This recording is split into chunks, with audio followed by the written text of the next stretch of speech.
Aku tua mama tahu apa dan pergi dan pakai ini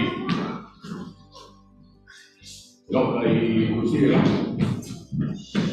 tapi kau fah Kipilote Vaka dasar diaอยู่perhubungan family untuk tua ada kali kau lain kalau kau foto kau lari mai ingai tempat ke dia pakai sebali dia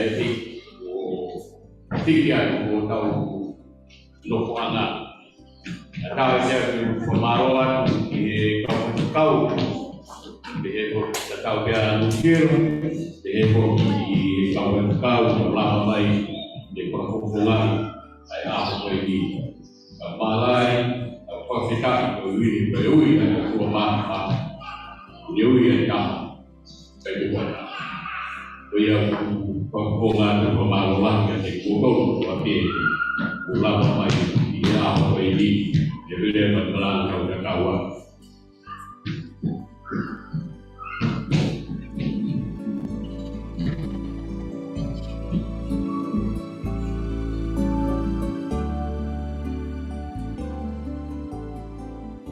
Tang bege lava taha o fai longa mai uonga tu lea.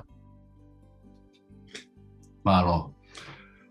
Ko kole pe ke u tala mo ka pui he tala whakatapu ka kato ne fai e sione. Ba ko whakatapu ke Uluaki kai o whonuani i Australiani, kai tau te whito ke kakai o mau Wheitu, ke kakai o Darking Jung Tribe. Tau whakaapapa i e tau tangata ko hili I he tauhi whakasetuata nā nau whai he kelekele e kini. O a o mai ki he kuangani, o lawa i ke tau whakataha I he teknolosia me he ngā hi wheitu ke he kehe.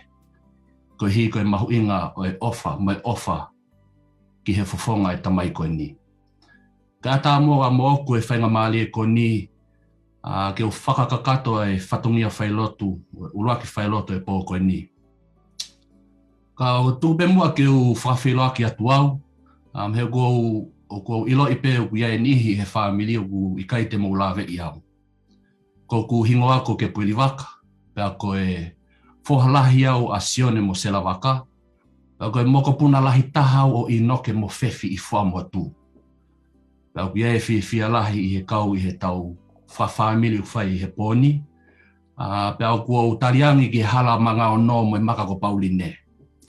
Ia e ma whanau e toko tolu, pe au ku mau lolotonga kaunga tāmaki I he ngāwe e sias whakataha o Australia I he wāhenga Central Coast.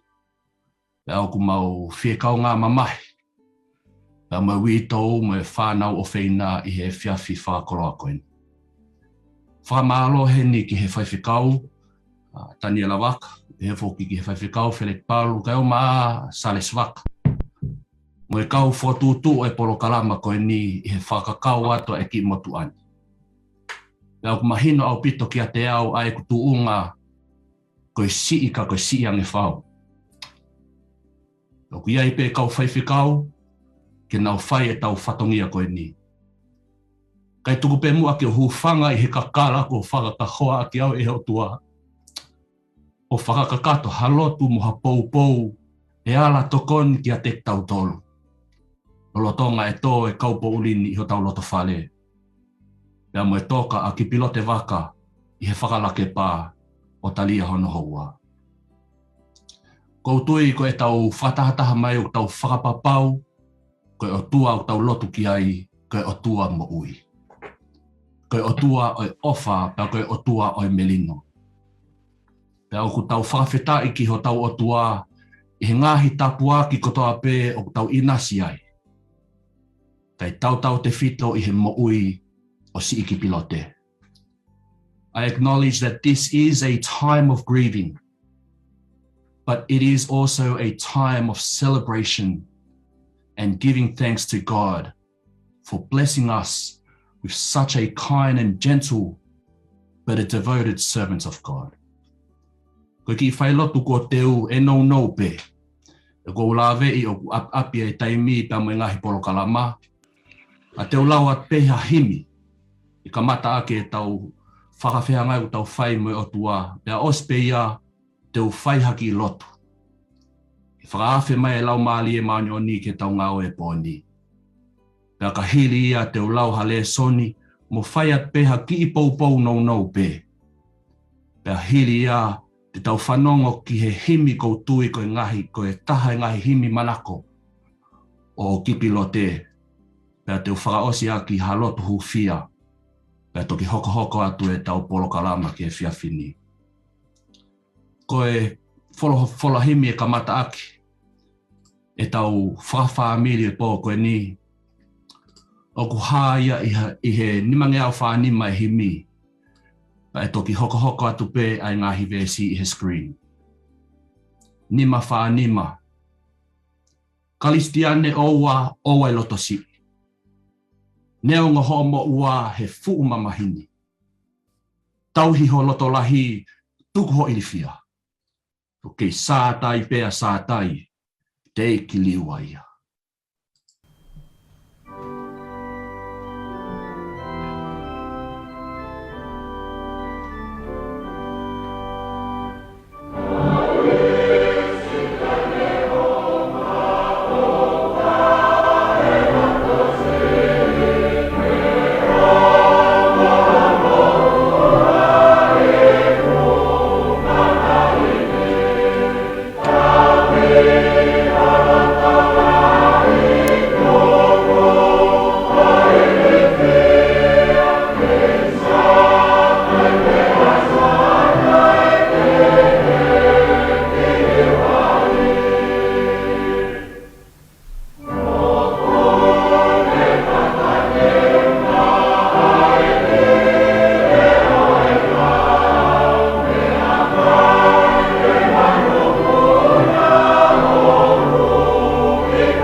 Lotu.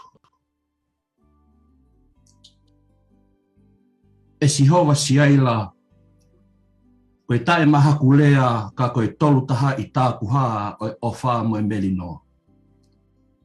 O mau hao iho ao o tā pafua atu. He koe whahinga o tangata o kui kai malawa ke ne makupusi. Ai nau mo e mafi ai awhiona. He tupua mo tau mamao a hoonge ia. Ko ihi koe ofa fungani o e kolosi. Ko ke hanga o whakamaa opo mai ki mautolu ko ho whanau. Ko ho whamiri. Ke mau whai halotu whakawheta I ki he whiawhi whakakoloa koe ni. Nā o ku mau kāwhataha. Ko ihi koe kaupo uli ko tō I he loto whalo e whamiri. Koe tamai isa ka koho se wāniti. Kipilote Vaka. Ko ne tali ko au ki ho ui maoni o ni. Pea moni o tua ku tangi ho mauloto mo masiva ho mauloto whale. Koe hi koe mole ai tamai koe ni. Kau ku mautui ta e veivei iua. O ku ikai iai ha hala whanonga I he mama koe ni. Te ke hanga o siaki ki mautolu. Pea moni e lea e punake. He koe hala ia ki he kololi ia. Whaingofua pe whaingataa. Ka iai a sisu te aluai. Eiki o mautulolo I he whiawhi koe ni.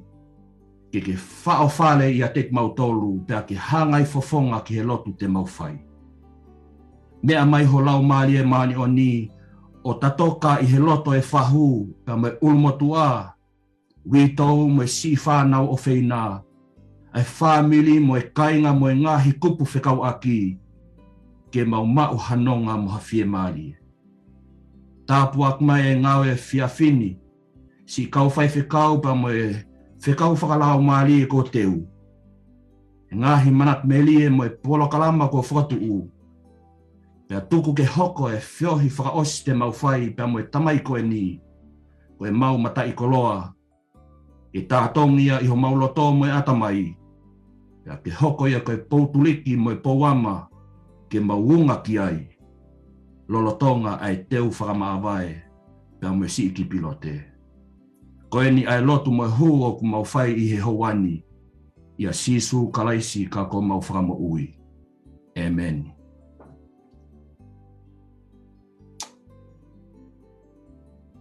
Te ulaua tupe le soni ko e ni.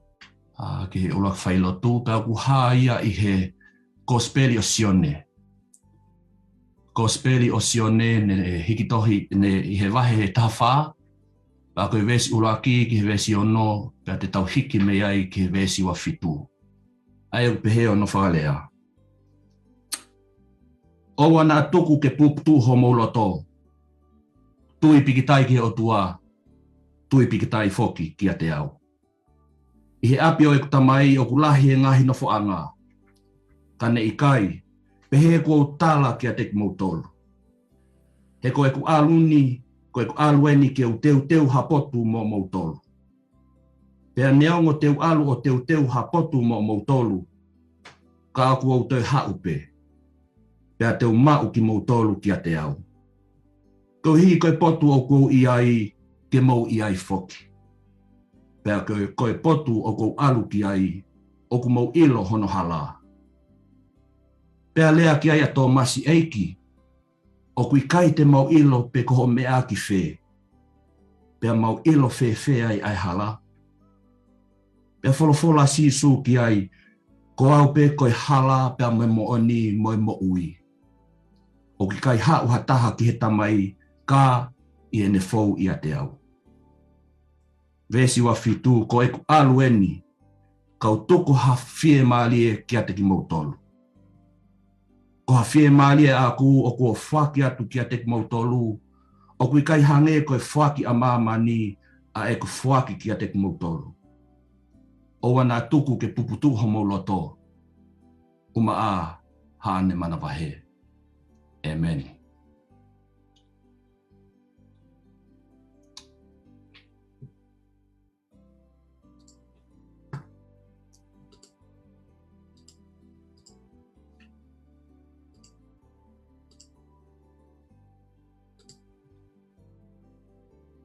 Koe kamata ni ke tau whanonga atu ki wha i tau o eleni ti. Pea ku hanga e tau whanonga ke tau whanongoa ka mo talanoa i ai whanonga a Sisu ki Jerusalema. Ko ha whanonga e whakaosi ki he pekia mo e tau tuu aho tau eiki. Ka koe le soni koe ni me he gospeli o Sione koe whakalotolahia a Sisu ki he ene kauako. I he ena o manawa he mo ilifia ke ngahi talanoa mo e talatalai whale a Sisu whekau aki mo e hala o pau ke ne whaua pea mo e hala ke nau mui ki ai. And there are many interpretations to this Bible passage.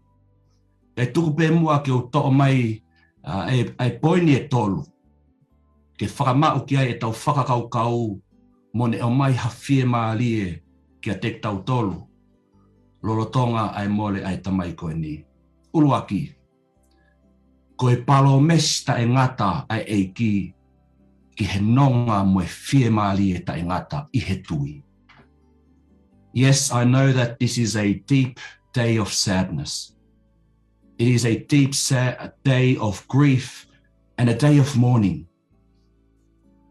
And yet, even in the midst of all of this grief and sorrow that we feel, how is it that we find peace? It is because we have faith. We believe and we trust in this promise. Taimi koe o ku hake e peao e mate I he loto whale e whamili. Pe ko ha peao o ne whenga ke veteki e whanonga o haka kai tui ki he otua. Pe he maasi su whamili. Oua. Oua na a pupu tuho mauloto. Tui piki tai ki a te ia. Tui piki tai ki a te au. We are also reminded in the great Psalm 23 that even though I walk in the valley of the shadow of death, he kai te umana waheo, because I know that you are with me. In the midst of my grief, in the midst of my pain, you are there holding us, caring for us, and yes, even crying with us and sharing with us in our difficult times. Ua, God has prepared a way for us to get to eternity. And it is real and true that in the midst of grief and pain and sorrow, often it is hard to see the way. We have family, we are always surrounded with family and friends. They are always saying to us, you know, everything will be okay. We are here for you. And yes, perhaps at that time, those words will mean a lot. But sometimes those words do not bring the comfort or the deeper comfort that we are looking for. Pea taimilahi o ku nenefu ai hala koe ku whaamu mai a sisu ke tausio ki ai.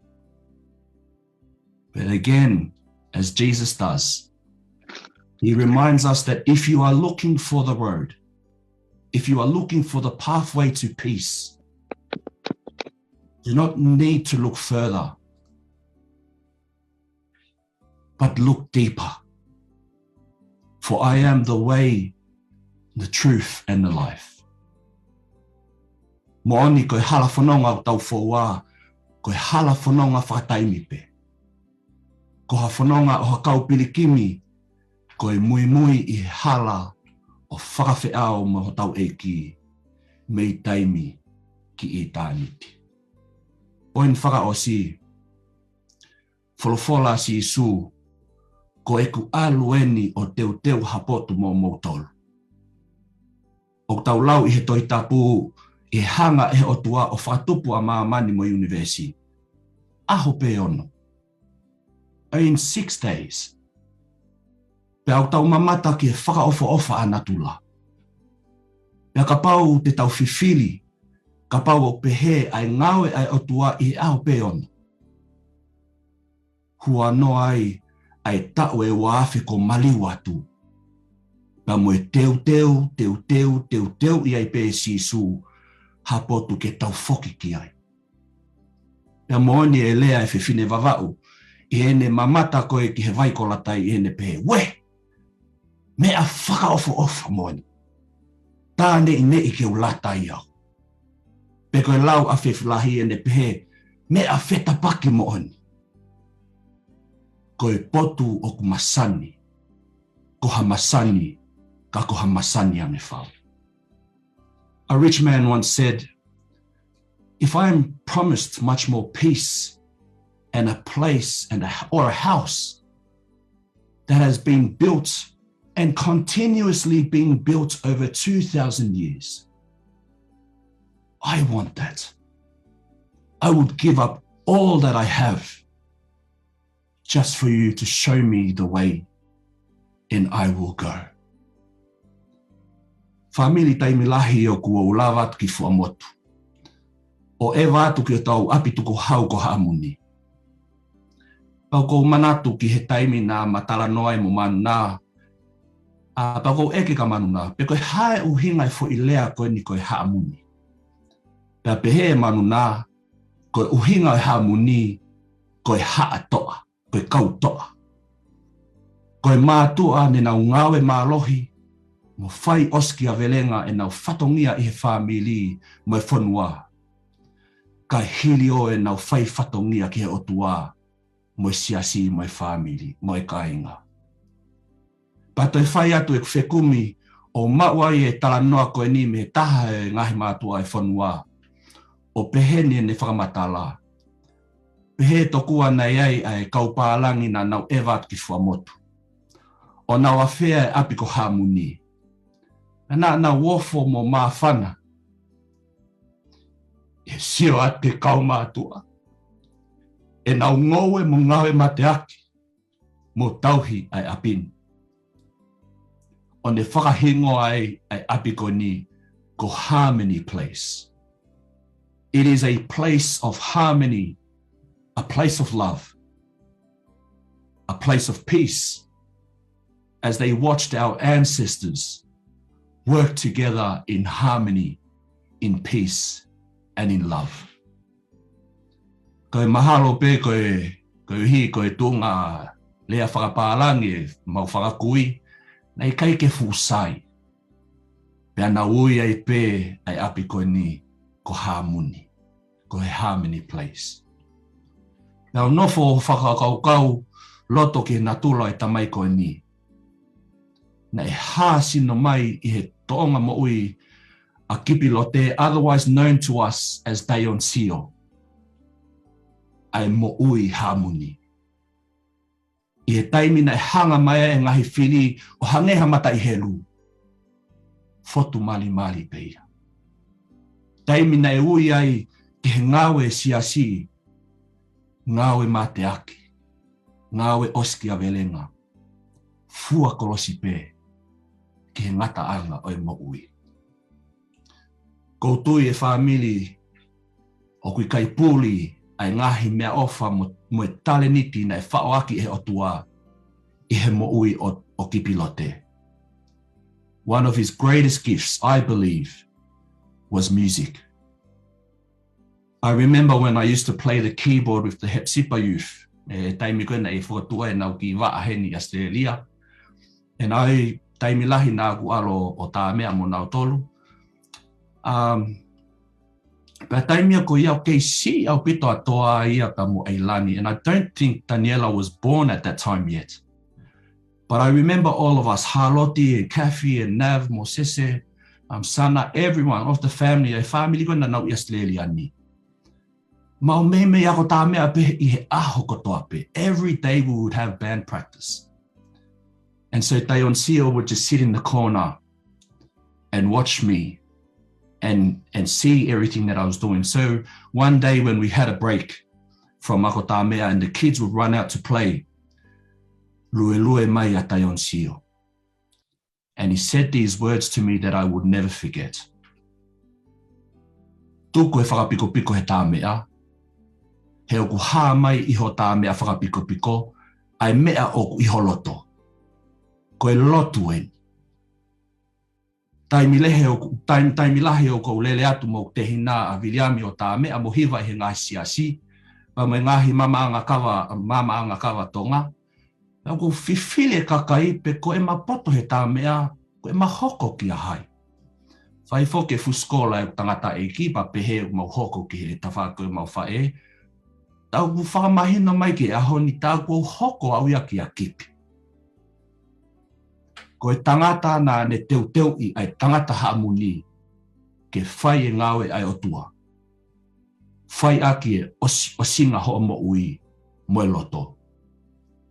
Matala noa pa mo e Faifekau, Carissa aneu. Ko hi ko e lahi ngahi whatongia. Na ne loto peke wahe mai ai ne ki I taimi that she treasured the most from Kipi. And she says the words ai taimi ko nei kaunga tāmaki he tau tupu hepsi pai nusila na ne ilifia mo mana wahe ke hiwa. Pe hanga e Dayon Sio o ange ki ai taha ngahi solo koe e nau ngahi hiwa pe pehe e Carissa. Neongo pena e whewhe e ku hiwa. Kana e hanga e Dayon Sio o ako I au ke oua teu ilifia. Pea neongo pe teu le oua pe tonu e ku hiwa. Kana e toko ni au e Dayon Sio pe a koe ahoni. Ko poto he hiwa ke whai ake ngāwe koe ai eiki. Koe tangata nā ne teu I ai whiwhine haamuni ke loto lahi. Ke loto toa. Ke whai ai ngāwe ai eiki. Ane afi nā tala noa pa moku tangata e ki pa mosione, ke ne whakamatala mai ange ki he mui o taion sio i fuamotu. Pea pehe e sione, ko kipi, koe tangata ia na e kehe ia hono tō oma. Koe tangata fotu fia, fotu mali. Pea sisi ha taimi te nau sio ki ai o ita pe whatupu fuhu i e kolo. Koe mea pe a kipi na e whai, koe ne lue holo pea mo hiva i he himi, ui koe Rock of Ages. I he lea whakatonga mo whakapālangi. Pea whakamooni ki ai pālo fita ko paula o kua utui nei mo ui aki e taion sio. Speaking to one another with psalms, hymns and songs from the Spirit. Sing and make music from your heart to the Lord, always giving thanks to God the Father for everything in the name of our Lord Jesus Christ. There are many stories that we have about Kipi. Pea o tau sio ki he ngawe me poupou a taion sio ki he tau tangata me tau tangata aki a ono taleniti musika. Pea koe ahoni ko me tā mea katoa pe familia. Ni ihi koe kuvale koe hivau pe taion sio. Holo mui atu ko tā mea. Pea kuia e ni ihi hange ko navalon mo mea ko whakatu e nau ngahi kampani tā mea musika. Koe tangata nā ne hanga poupou e tau tupu. Ke ngā wei hono ngahi taleniti ma ai otua. A koe ahon. Ko tata mai e tamai koe ni. E tautor. Koe whewhui. Ko hai e ni hoko atu. Ai ngawe, ai tamai koe ni. Ia kapai te tau nofo o sio ki hala whanonga mai ai tamai koe ni. Koe aho e ni nā ne teu ki ai. Moe ne tau i ki tau tolu o ka ia i ha aho peheni ki tau whanonga whakataha koe whamini. Koe kainga, koe kaunga whanonga piriki. Pena pautui. Ka pau ne ke muia taion sio e ahoni e pehe mai. Koe kakai tui, koe kai tuka e putuka na roto. Tuka whakapiko, whai e ngawe, whai aki horoto mo leleita. Ai e loto ke lahi. Kiwa aki e ngahi same mo whafta i ke otua, mawaipe, mawaipe. Koe otua, hoko otua ko homo. Hoko eiki ko ho eiki. O whalala o tuiki ai. Ka mo tukuangi au ke uaru. Tukuangi au ke uaru ka o fuki i kono mua o e puki ko harmoni. Ko helepani i he mo uitaina. Whakawhi au ki hau. Ka mo hoko atu i nāu. Ele, Tara Ailani, Yela Junior. Thank you for sharing your beloved husband and your family with us. If we are proud and grateful for the gifts that He has bestowed in many lives of our family and beyond, we only imagine how proud you are of your dad. Hope is that as you hear the stories of this legacy from many others over the next few days, may you be inspired to continue His love for God and God's people. Because it is the same God that not only loved us first, but that same God has called that back home. So be at peace. That is now of the hands of our Father. Tupemo aki o whaosi e Failotu, aki hapopo aki whikau ngā mamahi. Oi orfa te kau Faifekau me sias whatataha o Australia. Tau te whito ki haunga Faifekau, me tupu tonu kwa whamini. Ako tama. Palestine fili o sias fatatawas le dia Faifekau Kipilote Faifekau ko bahe na Canterbury Vpon sa lesfau pula. Kau Faifekau ko to siasi. Kipilote Vaka. Salute mo sa ama.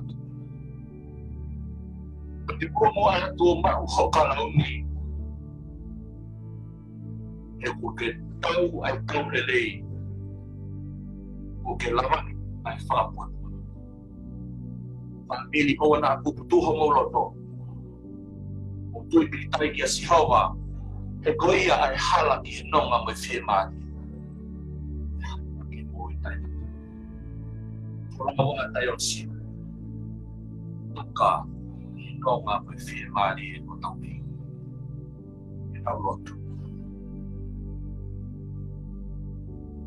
E rua mafi. Sila tolu ala maite ka me kumbalu o ne afilome. Mane polong nuku hokakai isa ai family matahi mahe. Nga whanonga o sinabani ki Kipilote pangai taku. Whakamooni ki whatoku hauhaua mo tutai na afi. Kaya ngana kumai aho. Hane kumanofo ile nenga. Funki matolu e ki anu. Ana kuna loto mo fas o sio whakamama uki whakamanaki o whakawhie mari. E whatu mai au tua. Koko mai tōku wiki mai tō wama. Mahara ki ai ai pito mai whamiri o nokotoa. Rotonga ai tai whaikatai. E tamai fungani mo whantu kenesi. Aku kuah mau loto Faifekau. Aku kan korona fungai ni korek na fakroa ki ho mau family masiba. Ira ngahi na fa of am masak. Hange ai pe ko mau kal helau. Ko tak fa na pe korona ko ni fa ko. Ya ni mai pe korona ko ni mga pa mau tu ki ai. Ai hoko loa, koe mau koloa. Koa ia e family. Onko e mau lea peia whawhitai e ki e kofi. Mau haka ki a Fiona a koe nai tukulo toine e Kipilote ko no tauhisi pilelei. E nane ilo koe nofu koe ni koe hiki e ni pe me tai miki nani. Koe honi koe ne Kipilote mai i he whanonga anga i taimi. Ai whanonga tu i he whanonga anga nane olunga ki ai mo tauhi. Mo tukuloto. Si suho tauhi. A taki mua au. E api ko haamuni. E wau i hoku api mahu kako i tāni. Koe mau amanaki ai peia e ato nai sihowa. Au mai he teo e whanonga au whai atuni. I Kipilote ki whakalake pā. Ai wi tau mele toa mo e whana o whaina, me whana mokapuna o toa. E whakapurupuru ki nao tolu aki hono ngā mo whiemari e o mehe a Fiona toko tahape. E o tua mau hanga atu, mau manatua e ngahi whatongia ko toa peu teu ke whakakato he umotua. E whamili mo e kainga ko toa i Nusila. O hi ko e teu whakaheke heka ai wholau ai tamai ko e ni. Anga mua ho lau maari e o tataki e ngau e o te waki. Pea ke tau tō tuua mai hakeresi o vai whakanonga o pulu ki nau tō. O mana tua e ngā he kupi whekau aki mo e whamiri ko toa.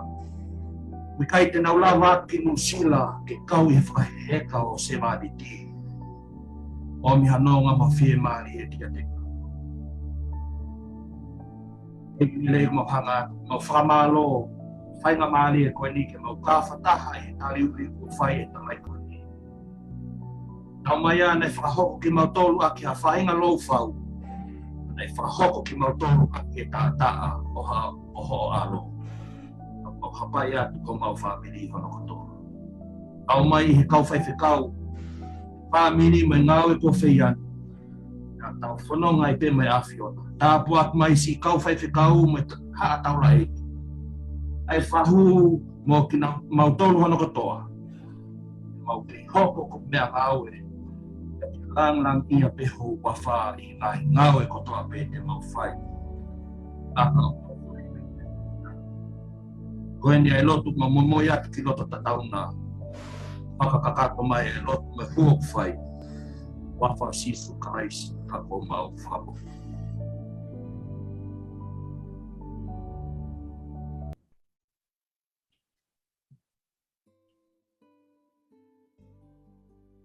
Whamalo atu e Faifekau pa mai whainga maali e ko o mai ke whai Uluaki Failotu o whaat kia tik mautolu, o whaat whamili, o whaat mele me whanau mo ki mautolu hono kotoa tua whaat malo.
Malo opito kata ko wakai pa ke pol kalama ko awen o ko hoko atu kata ko faka ilonga mai pe ko wongo atu pe ka mole mole. Malo opito. Fatap ke o tua mafi o kuni afi o iho taulo tolotonga. Fatap ke tama ko pidinis tungi ko tamu aya o tofia tupuanga. Whanau mo whanga mo ko puna aho eiki. Whatapu ki a tau whale tapu, sa ke asi mo hama tapu le. Whakatapu ki a Faifekau sea o Tongan Community Church o Hepsipa, Daniela Tonga Vaka. Whatapu ki a Faifekau toko ni aneti lute se fesi, pia mo haa Faifekau ko toa inu sila. Whakatapu ki a Faifekau ke Pueli Vaka, Alfred Palu, pia Mosales Vaka, pia moha a Faifekau ko toa pe i Australian. Whakatapu at ke Fahu, whakatapu ke Witou, Mele, Tulikaki Vaka, ka uma a ai si whanau paia, toa si i Ailani, pia mo Daniela Tonga Jr. Vaka. Whakatapu heni ke sino kele o Reverend Kipilote Vaka, o kune whakatahataha i ai ki tau tolu i ako e di. Kai a tā moa au ke tā ngofua ki he polo kalama o e ne whakahoko mai ki a te au koe fuofua manatu me lie o e polo kalama o e whiaf koe ni. Ne whetutaki mai ai Faifekau Alfred Palu o whakahoko mai ai whatongia pene o mai pa moe time frame koe miniti e tolu. Ka ko kole whakamole mole atu heni ke Faifekau. Ke omi pe mua se koni ewa. Ke whakakakato aki e kumanat meli e. He ikai te whakasisi e ahoni. He koi aluen e ahoni ia. O tari me mua he ikai ke toi li mai. Ko hoku ingoa ko le ipua funganta o tui pulotu. Ko hoku hoa eni piriami tui pulotu. Pia mei koulo. Hapai, kunga vava upe mongele ia tongata. O gai mai ki whanau e toko tolu, ko David Mount Zion, o kui hena pe i yaki mō tolu i o kalanu usila, kai pehe fuk kia Salote Tankina, Pea mo viri I fen fisikaile. O kumau whakautu atu mei Perth WA I a koe ni. O whika tolu au, ai whanau, ai tangata e ki Faifekau sea o nusila, Daniela Tonga Vaka. Koe mau whae ko manu ala ki Vailahe Vaka. I he konga ki mua o e hiva ngo futupu, neu manako mau pepe na ulata ke mui mui I he peki a mo hono hoa o wha ngata hine ko mele. Koe uhi a pe, na ana whakahau koe mea neu manako ki ai koe musika. E tātā pe e he peki a ene kita, pe a hiva tēnoa, kai solo soprano e tahine ko mele, ona hiva toko ua pe. Pe au sa ia mo manako I he ena tō o ngā pe au whiri ke mui mui ai. Na iai hana ki api o tala I o kalani. Taimi koe ni mahalo ko toa si pe whaele I te keke whaele I e toenga whanau.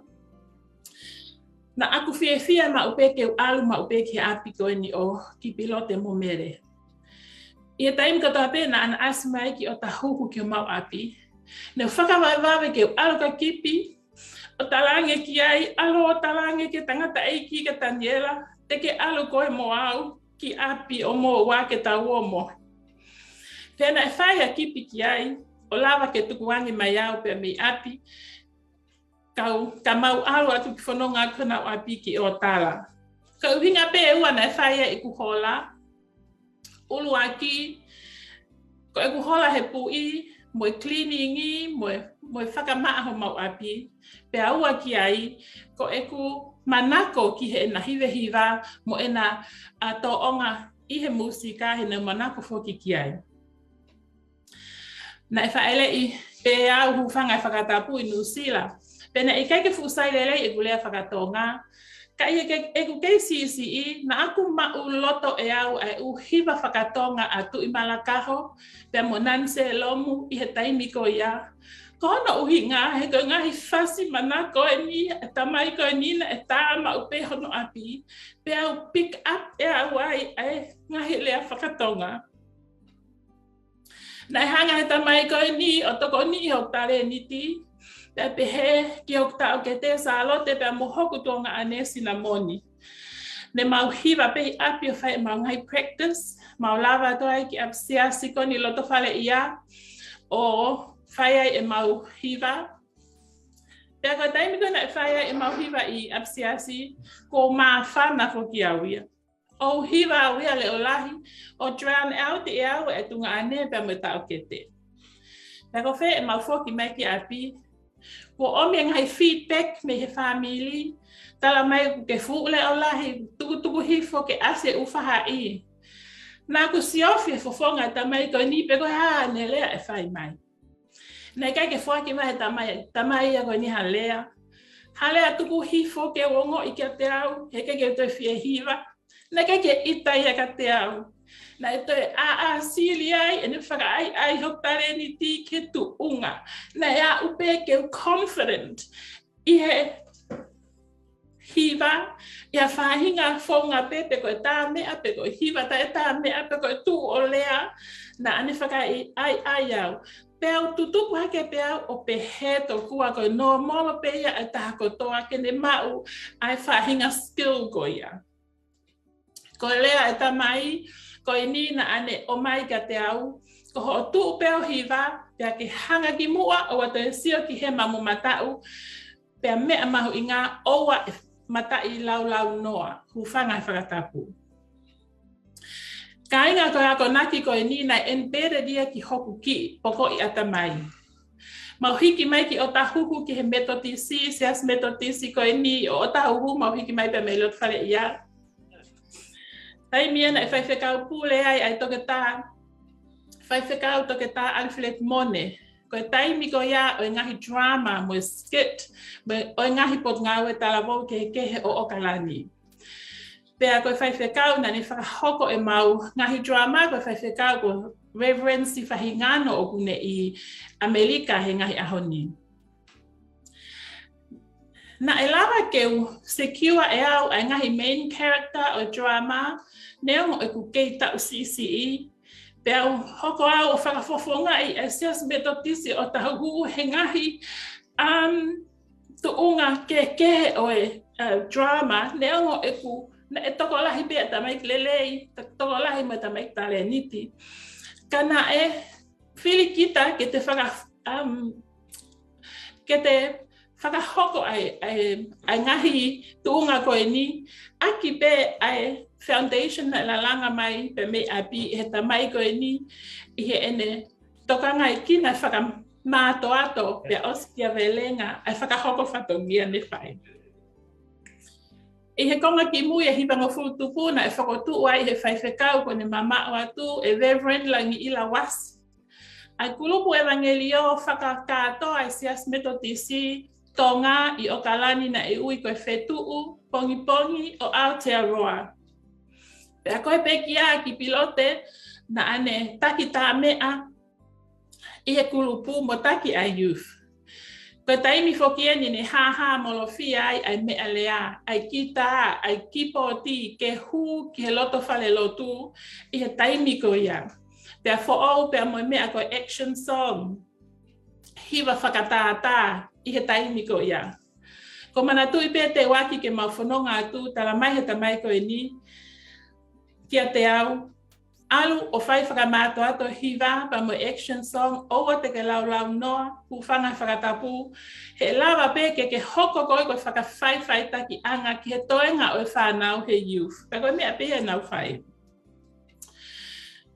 Manatu ke tāna ki tu unga e whakasosi a koe form 7 ni, ne inasia he ngai certificate ke he pe o e tāna ki tu unga i a koe form 7 ni. Kana e mahulu ange kia te au a eku inasi he first place in music, in high school, 7th form, with honors. Pea, i eku tohi koe ni eku lea i ao ni ko manatu ki he taimi koe ni, ko kua usia ai whenga tuunga koe ni kono ai au pe mohono influence mo encourage my foundation and love for music me he tamai koe ni. Hoko ai pe ngā we ke youth kono hepsipa, pea mo e pōpō lahi a tamai koe ni kia te au, he hoka te ngāwe kia tō tupu, ka taimini ko fulalahi mai ai whānau, ko nau maupoa he ngai ahoni, ai whānau koe na whangathasansi whoki lalo. He koe taimi koe whahu, pe koe nei nusila, ko mamata ki ai Eleanor, pe pa mo au, pe mo e tunga ane, pa mo hokta o ke te, pe mo mele. Ko mau tō pe whanau he taimi koe. Koe koto e whanau koe na ki lalo te kai ke nau fulalahi. I taimi koe hoko mai ki hepsipa ko nau fulalahi o la walewa ke nau tuu mai o tokoni i he ngāwe. Wafe taha walu ne mau whakakaukawai ki mau hiki mai ki Perth, Australia. Pea whai ai e mau mea tokoni whakamawai pa mo siasi, pa mo family. Pena tua tamai ko niu whai ene lea. Lea whakaori pe ana kia te au mo ene tala monu, mo ne tala mai pua. E fia David ke mo alu, ke ilo koa he kai ke laka ange hato e tau hea taha i apteki mo ua pe. Ka koe pango oku mālohi ange pe foki ai, tongo kui ia, o hinga ai oku na kei puke pe e naua a David i hena i o kalani. Pea i hoko koe ai COVID tahiwa, ne tok whakamooni ai koe uhinga ai tamai koe ni. Hena i kai ke te lawa whiwhalau aki, pe ki ha wheitu o ki Lucila, ko wheitu taki pe i he telefoni. Pea o pe he tā, koe uhinga e ni koe uhinga e ni a tamai koe ni, ke mau whakataha pe ka wheitu e taha. Whakasosi ne mo ui, whetu taki mai tau ke te mei Lucila, o whamatala mai tu unga ki ai ne mo ui. Pena tangi lahi aha ko ia, hena kai keu amanaki e whai ha mawai wawe pehe. Na kai keu lawa lea ki ai, hena u tāt ke ne ofewhine katoa sii, pe au talan katoa sii, pe koe hae ai mea o koko pe o kei mau mea toko ni pe. Tala mai toa sii i o kei mau mea toko ni pe. Nau, au lewa whai tuwhi kapa o whenga e ki koini, o o seni atu ki whanau, ki atoa si, ko ik whakakau, ko loa pe ke kumi aka ne hina vai, ke ne mau he ne ke mo ui. He ao ngange, a ne mau he hina vai ke mo ui, he ne tuki mau, ko ne malolo.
Vemos que porque trabalhar com ninguém faz nada, vai lá.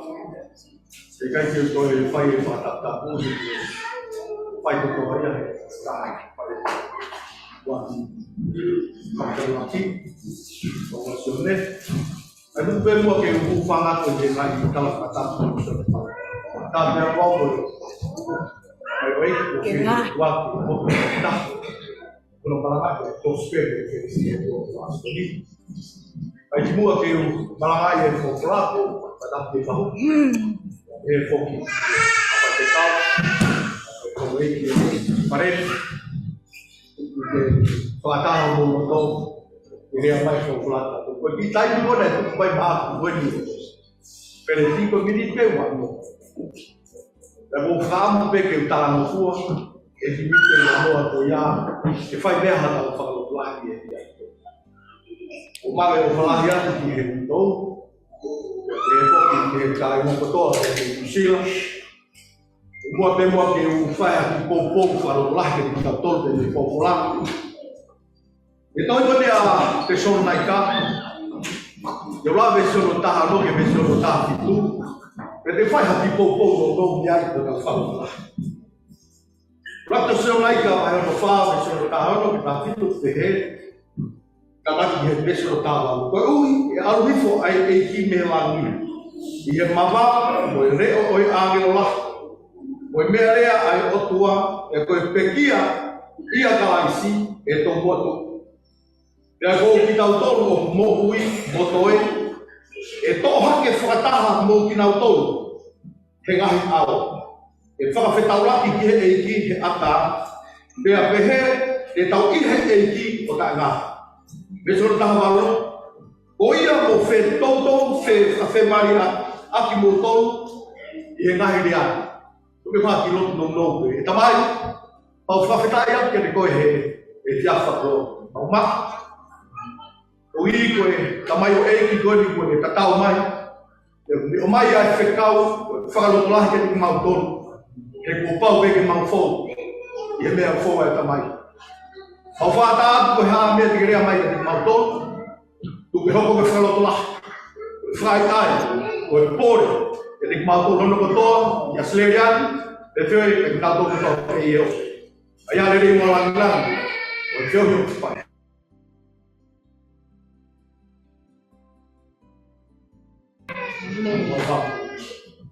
Amen. O famo é viagem bonito.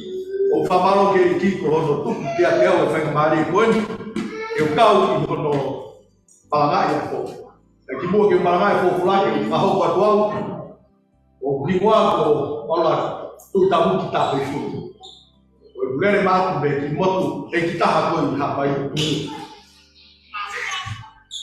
mari da moe o puna fefai as pautas o vídeo o puna tá voltar pelo fefai mari a verdade é que lo ia cair na coisa de Vaka, foi família, foi Maria Aspalsi, foi da renda a cidade dos céus. O que o pai falou lá, que está todo bem por fora do lado, foi mesmo quando estava barulho e falava aqui, o pehe Uluaki he veso no tāwalu. Therefore, encourage one another with these words.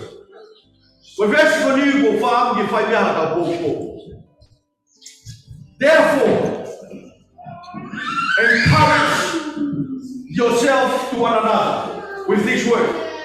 O whapi he whawhora koni o mai e whakakaukau e u, pia moe kakai e ua i he.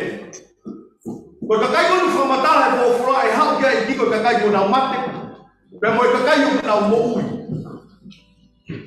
Ka kohomo kakai e ua koni o iai e te whito i mo ui, o pia i e mea te nau pau ke nau maho. Ka nau koki maho e fwoi mo ui koni o tala noa ke e whawhora. O blau e whawhora koe, toko taha ko mate ko ia karaisi. Peko toko taha o mate na e tui ko ka karaisi, tala mahe whawhora e whoki mai a karaisi o ave toko taha ko. Peko toko taha ko na e toi ko toko taha ko tala noa kia hea ko. O hange e kipilote o mai e whakakau ke nika. O mai e toko taha ko ni a e whekau. E message ke nik tau tau ke tau ilo, ko e mo ui ko ni o tau mai mamani. O whakatai. He kai ke tau mo ui tututupu ai pāmai. Ka koe mo ui kone o mo whaamu koe, ka pange he tō taha kone o mai ke tau wako mi ai, koe whoi mo ui ia o mutaka. Koe whakatala mai koe whura ai hau, ai otua o ame ki tau tōru pe te tau aro nofo mo ki koe otua o taka. Ka koe tō taha ia te kia, ka koe tō taha mo tutoe, ai o tau tōru. Koe ka kai ia mo whaamu ki tō ame kia he pōkoni, e whara tō la hiho tau oto. Whai ai e tau mohui. Ke tau ilo e iai e aho te ke mate. One day you're gonna die. We're not live here forever. We just only live for some time. So life after is eternal. That's life is God. O whaame whetau koni e kai e whalotolahi i tau tolu me whaidea koni. O te hama whakatatahai rama tatai koni. A tangata tau mo ui, ko tangata o mate. Ko foi lea koni te hama whakatatahai na wā koi tui.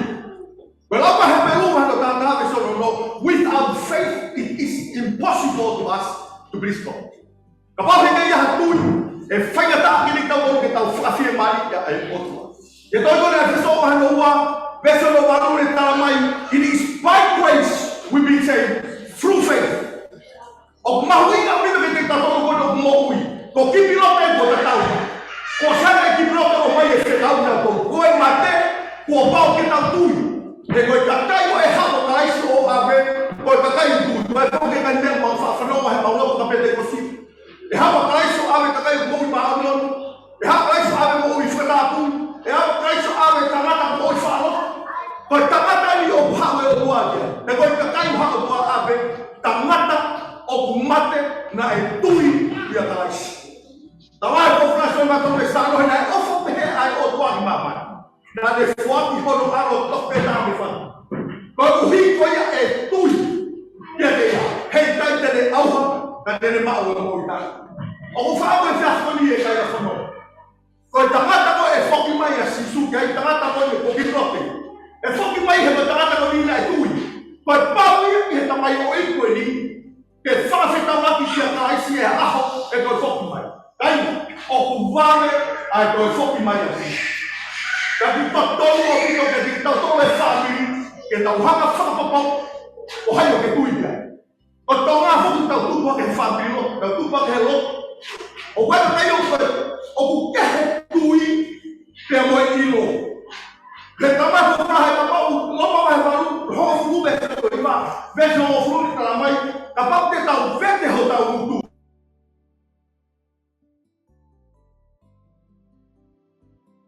Ke tau mohu, o kukehe tau iloi na tau sisu, mo tau tupu hake koe, ese a siu iloi. Koe mahu inga taha. If you confess with your mouth and believe in your heart, Jesus was raised from the dead, the Bible says, you'll be saved. Pero kung tuwi hake he kipilote, tayo na umaya e freti lai, whakakaukau ko ni, mamende o kahaukau he po kalama ko ni, na nofo whakakaukau. Koe hui he koe, tangata ko ni ko tangata na tui kia sisu kai. Kapag pau ia kita maya ai ko ni hao e pa ta pete ko tui a kipi. Ka e ko fehu.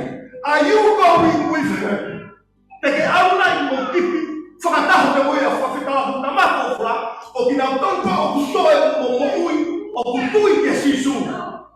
Ko tui ko ni ko tau tui ke pekia ka mo terio ka mo tu a sisu kai. Ko kano kato ia prosperi, ko kano kato ia mo ia kai skane. Ko hata mata o hoko kai ko o eki ko samoi. Me to na ko ito wa ni ma me su ta fitu ke ta mai ta to ki ia kai si hata mata. Ko to sa fu ia. More me ko to sempre ko hoko fo if any man is in Christ. It's a new creation. All things pass away. New things come. Tonight, I want to encourage even the young people tonight. I gave my heart, I gave my life to the Lord in 1994. The 15 years of life. In 1994, I gave my life to Him. From that time to now, I thank God He saved me. I know if God coming back tonight, I'll be with Him. The one that we're here tonight. The one that won't know here the world. But Paulia, Kao, que faz a parte de falar pelo Tione, que vamos tratar pelo Jesus or not for that. So you have to ask yourself tonight, are you one of them? If Jesus coming today, and you have faith in Him, your faith is firm in Him. If not, I want you to encourage yourself, because the Bible says, encourage yourself to one another. Hey, fucking my sisu. The whole way out of the motor, I am Mama Kappa and the help. Get over fucking my sisu. Yeah, keep on. Never keep on, but one day the trouble will be come. This man who has faith in God will bow get to do your fucking alati. Get on the enough for an hour. And what the hell enough of the Abu and Yaho, the beginning of that position. Yaho, a far away. Faifekau Kipilote Vaka. How about you still live? Faifekau Kipilote Vaka. O que tu e sisu. About the guy que tu e sisu me hoto. Na pekia, pero tu sisu que me pekia. La mais vou lá em muito. Ko tu e hoto. E que vai voltar. Ko falo ta he ta do e fiasco ni e kaina. O fala here que botou, o famaro lá here que botou, e fiasco de tal fenômeno, e aí meses, famaro que botou ali, lá de camada, tal programa, I'm proud of you, brother. Fala que eu vou e fiasco de o fala here que botar no bem cima, o fala que eu vou, o fala que eu vou botou, o fala que meu pé, o fala, o famaro lá que tu faz maria que vai fora, tu que faz dar um aplauso. E da mai ma famaro lá ia ter todo. Hoje que fia fa fora com o papá. Da mai o fora ma fe fora com lá ia. Ma fe fora ai. E fora com fenômeno que já. O vai o fora fa que matou. E aí a tem mate. E aí a tem dois foque mais.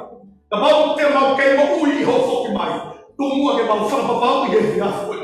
Tu mua que mal fora papá e já foi. Tapi foki mai ko pau ia ke ma tolo ma mokui ke ma alu fata ha pe mai ko do hina i ma fata ja ni ke ma no fo ko yo ta o roto e fa ko ni ta pe kina e fa ni ta te fito de he window ke ma ne fa au e ki ko roto la ma e fa no da mo fa se ma e fa e ko da mo fa ta tu ke fa ta ma ni te cresca a fiona ke te ia da mo fa na tu ke na ilo e ia ke a e na fena wa ke ga mo ma o e ta mai ta pe kina fa ho ta pe kina ko na do pe na fa o ma do ko fa ta ha fa ni o roto ta ho ni na so ke ya le mo na na fa fo so de ke fa te ko wa fa ro sisu o e ma pe ki ko ma fa ko Amen.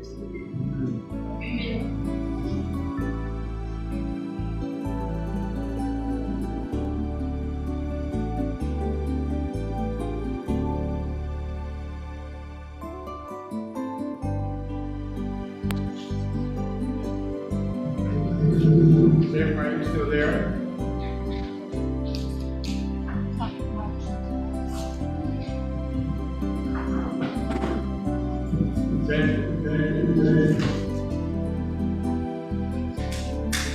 You can come in now.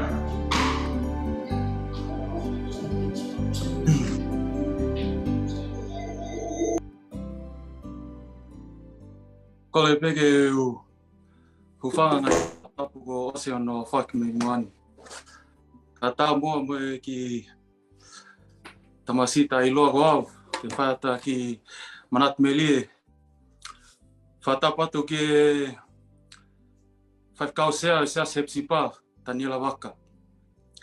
Atonu whatapu ki Faifekau flat palu. Pege Faifekau Kipilote Vaka. Atene ku whatapu ki make ki ongo whahu. Taini ko Eleanor au me. Pe whoki ka alisi kano ngataa.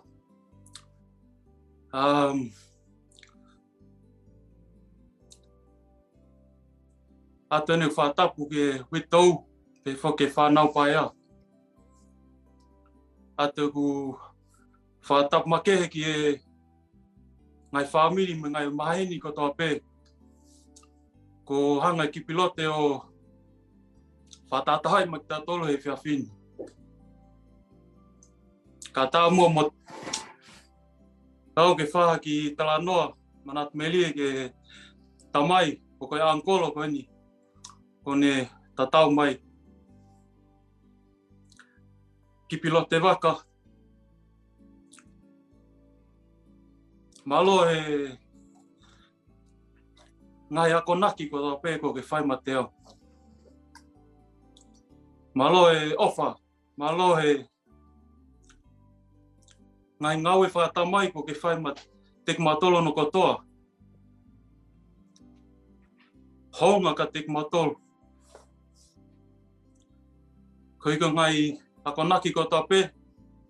Ngai poupou ko tō pē na ke whai tek matolo. Ko mau tangata e aho ni, ko ipe ko koe. Honga ke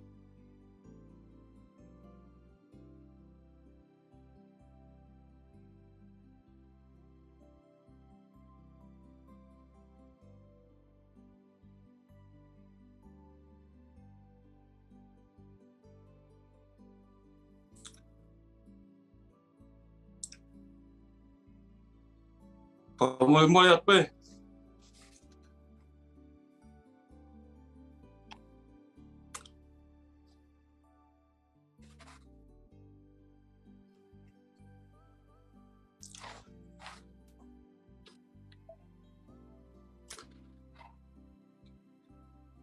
Kipi. Whamalo atu ko hika ngai popo ko tope ko ki whai mateo.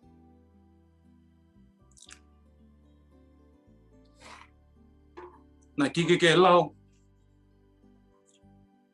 Penai uha, penai laa. Kana ke tuu pehe. Tapai lai neo. Whai popo. Mo whai ako naki. Ngai whenga ko tau pena whai loto malai. Ko mana tui peho ngai ako naki na ke whai. Hala mai ka te au. Mari mau pe. Wainga loto moko moko. Pa wainga pe ke lang ia tau o tua.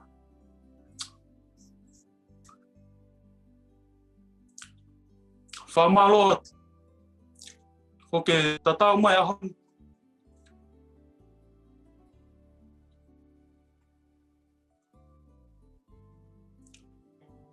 Hai kai ngalo ia te matolo ngai. Ako naki ko tau pē ko ke whai ma tek matolo. Ato aku oflahi atu ka te koe.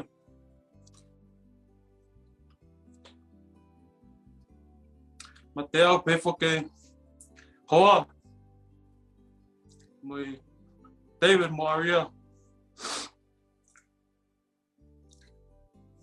To now see in Lani.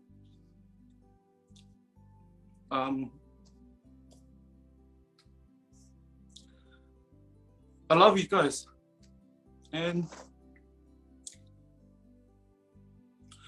my home and Malia's home will always be open for you. I know we don't have much, but we'll always be open for you guys to come. your dad was loyal. If I was to think of him, he was a loyal man.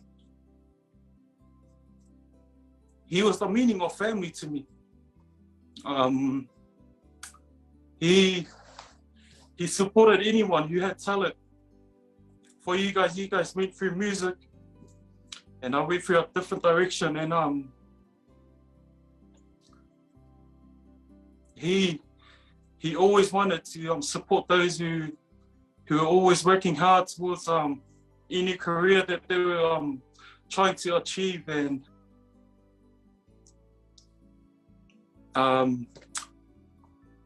keep your head up high. Your dad was, he's done what he's done in this earth, and we'll definitely remember him for what he has done for us. And love you guys, and to all our families in Australia, in New Zealand, and to, sorry, I just want to read something that also for UK, and read up for you guys.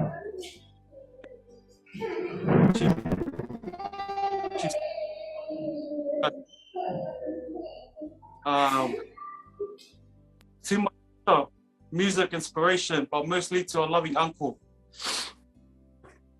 To my surprise, being asked to share a memorable moment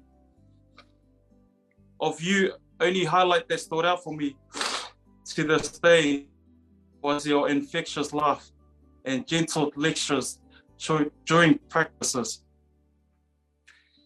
Every memory I hold of you always starts with a laugh, and it ends with a godly quote. Each time you open your home to me, I was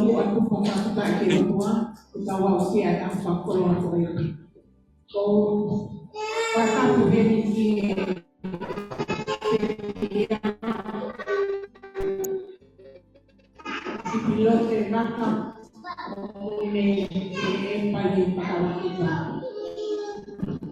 wakati watu heli kau keswe rasa kitakaki kau tobe ya kau kau maai kau kau lain kau Lucila kau buke peti saya mari kau ni kita yang mana kumeli itu nami kau ni bea ibuaya kefakaha kwa kuboa alia kuifika faa au kafanao asinamoni pia moto waki koiunga pia na mau toko faa pekine pia toko malu tanata alia na iyai ai tusiaki kwa ale pia moto wakasi Daniela alahi pia hokwaya katika saresi Susana kone mama watu hoko ai aifumotu wakone kwa waa ya hoko ai sione hoko ai tumaane kone pekia ya hoko ai ya tumaane hoko ni kone mahanga kosau karena ave yang ada di dalam dewa agama Yesus. Dari lani, dari Spane, Evita, Paupula, Ale, dari motor kasih. Kau itu mana tu meri kita mayo itu kau ni, kau itu orang ane. Kau ni anakku, mana tu dia ini. Ihefale ya konforofu na ikai ke iyai ame ya iyai koe fakakata ya moe vainga katau pe ihelofu ya moe ya komea ayu afanya komea ayu okusio ya kito taha o talanoa ke tau kita toa ai a kome ai nu, ai ngā hiki, kotoa ai he ai au nu. Ia whawhawhai ai he, ka mai o eki koe ni. Pea, ngāhi me toa ia hoto mai e Faifekau Kipilote Vaka, he whoki ki he manatu meri e mai e Faifekau Kaurisa Suri, ni ako kutai tene i heni kai poaki mai. Pea, koe mo oni ai tonga ane ko e ni, pe i e kupakai ni tonga ane ko e ni, koe tonga ane na e tala mo fua i he tamai pe mo e whae. Pea ane ofa i hono mari mo e whanau mo e whanga mo ko puna. Koe tonga ane ofa kua whaatine, ofa i hono tāpete, kala tāpete mo hono kala te hina. Ka ia whakai ki tonga ane koe ni, na e i kai te ni hanga whaka mo noa, ha mea e taha i he mamani koe ni, i he mani whanau whaka mo ko puna, kala tāpete, kala tō whaatine, i ene paka mo mua hono e ki kosu tu kalaisi. Pea tani lahi o kou tani, tau e mahu o ne hiki a kumo tani, e po ori, mo whakaukau, mo kukore ke i tio, whakamore kai ko tani ko kuhani. Ko e ku tani ko hike ko e mamava e. Neo ko pe, ke tau toi whetau laki ki he api o tau tamai, ko e ku tani pe, ko uhipe, ko e mawai. Ako ofalahi atu hei, ki he Faifekau i tataki ki tau toru ke kukuleri, ka e uma ako ki a Kaurisa, na e mai pe ne popoti o tamai.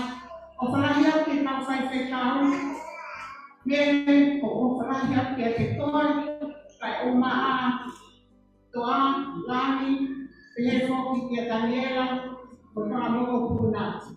Ko ia pe ki manatu meri o ko whai hoa ko e ni, ka ko kore pa more pe, i taunanga ka e tau ko e ni, mo oni, mea ka e tau pe mo oni hono uke pe siaa, oua eiki e mo moi, kaina, kamili, whakatonga ane, o hoku ngata ana e, tua e ki o kai.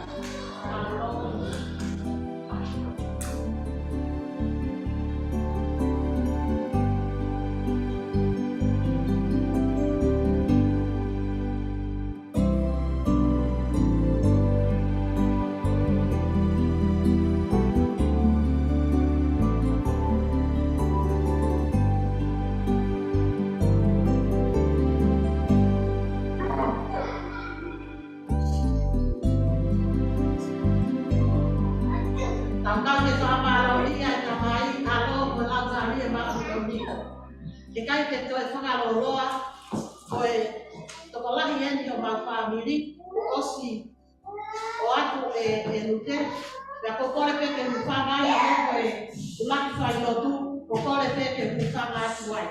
Koe kuki manatu meri e ki he tamai koe ni, e kai te ku osi toko kotoa ia e nautonu, ai tuku anga e tamai o eki koe ni, i he lolotonga e me mohui o au mai ki hene te kia koe ni. Te to'o e au a e me mohui me tonga, kamata me tonga. Koe taha, koe tamato e ipi koe ni, na mafuku wa ofi a pito moia.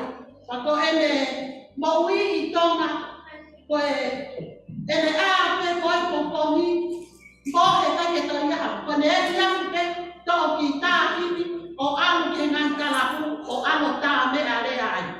Pako e ku lea na e iai e ku foi hiwa, na e ake kake to e lea. Kau kai tāku pe e me foi hiwa ko ia te mo whanongo ki ai, pako e ku lea pe ia. Kai na ofa, o ngā whahu, ka uma ae kau Faifekau, o mou ahia ai ki. Lea whaka e ki koni, kau ofa lahi aku a pito ki aki mou tolu. Ofa aku ki he dere, ka uma ato asi, ai lani ka uma Daniela. Ma ofa lahi aku ki aki mou tolu ma mou fuko ngā. Ofa lahi aku ki aki mou tolu ka ina ofa katoa pe Nusila. Pe he foki Australiano. Mautari le rei ki motor mo lava mai ke tau ngā kau patak. I hono pātolo aki ai ui ma oni ai o tuako whai ki tamai o eki koe ni. O ofarai aki ki motor kotoa pe, patkau ke koe, ma noi tari whakangia. Ofarai aki ka kau nisa ka mai koe ngā kau Faifekau. O whai te Faifekau sea, ka mai koe ngā kau Faifekau ne sipa. O whai aki ka Faifekau sāres, ka te heki koe ngā kau Faifekau. O wharai aku kipi, ka monu mai a sāresi, mapura hapea ki a te koe. I te mau e nonga ai e ki mo fia maare ke te wholaua au tua e ki o whai maro.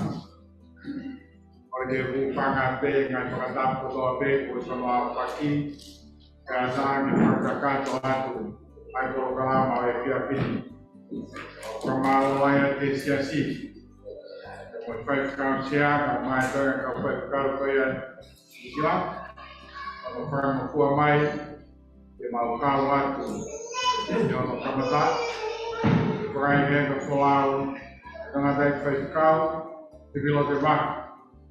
E fiat koe ni kamo siasi. Kamaloat ke bahu e fiat koe ni.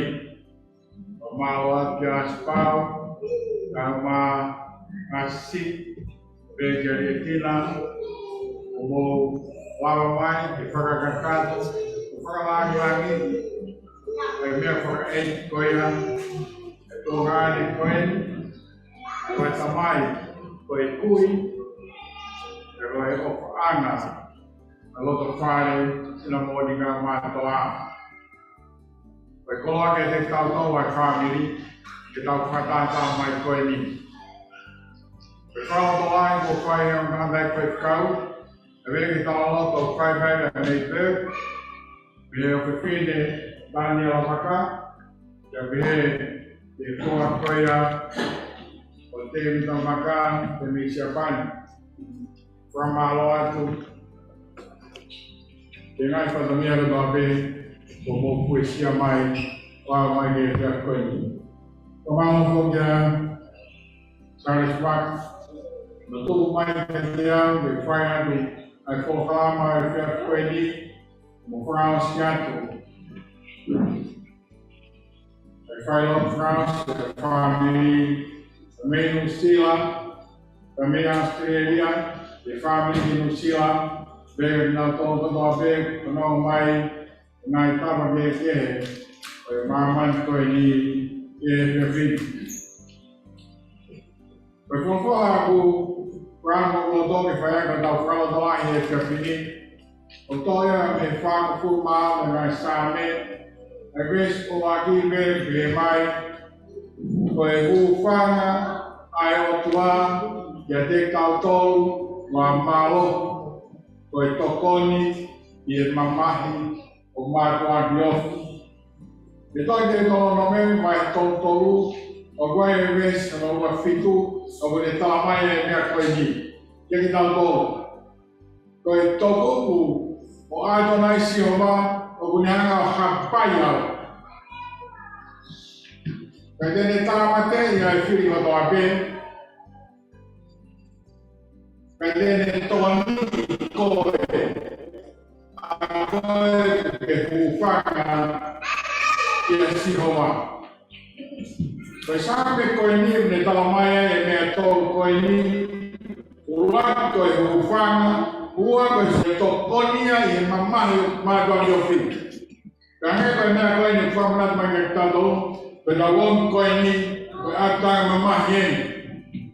Ogene ngai ko fakne, ogene ngai tamene, ogene fanau, ognau kau doa di pekia, oiga ko ni. Yang nau pi kiuma, kali hane ko mea koya, ogene kia e Faifekau, ai tau mai e kosperi itone sione, ona tu ke putu hamo loto, mo tui pi tangi oswa. Tui pintai ko dia. Kami akan mai ke tau tolu, betai ke tau mamahi ai. Kau mamahi, kau foi mamahi yang menguai ke Kristiane, yang menguai ke orang dobe. Ekonomi tau fai, o biai mamahi he moui, engai tama keke, engai konga keke. O apa yang pekia, kau pekia ada kau yang berfraus. Ai tala tu ni ke kakai. Oi kakai ko na tu pintai ke o tua o ke kai ko ma. O ko ni France ai ya ka ko kais.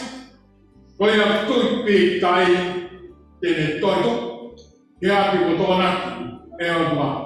Ko ya ta no to ko ni ya mo nai ya Moses ke ngai seri. Ni tu ta buat ke matakari o Israeli panitake na to me ko ni. Que que mau huke fono da va. Ka ko tona escola. A me ama modo. Boy far, ni mo no fai ka ke mo la.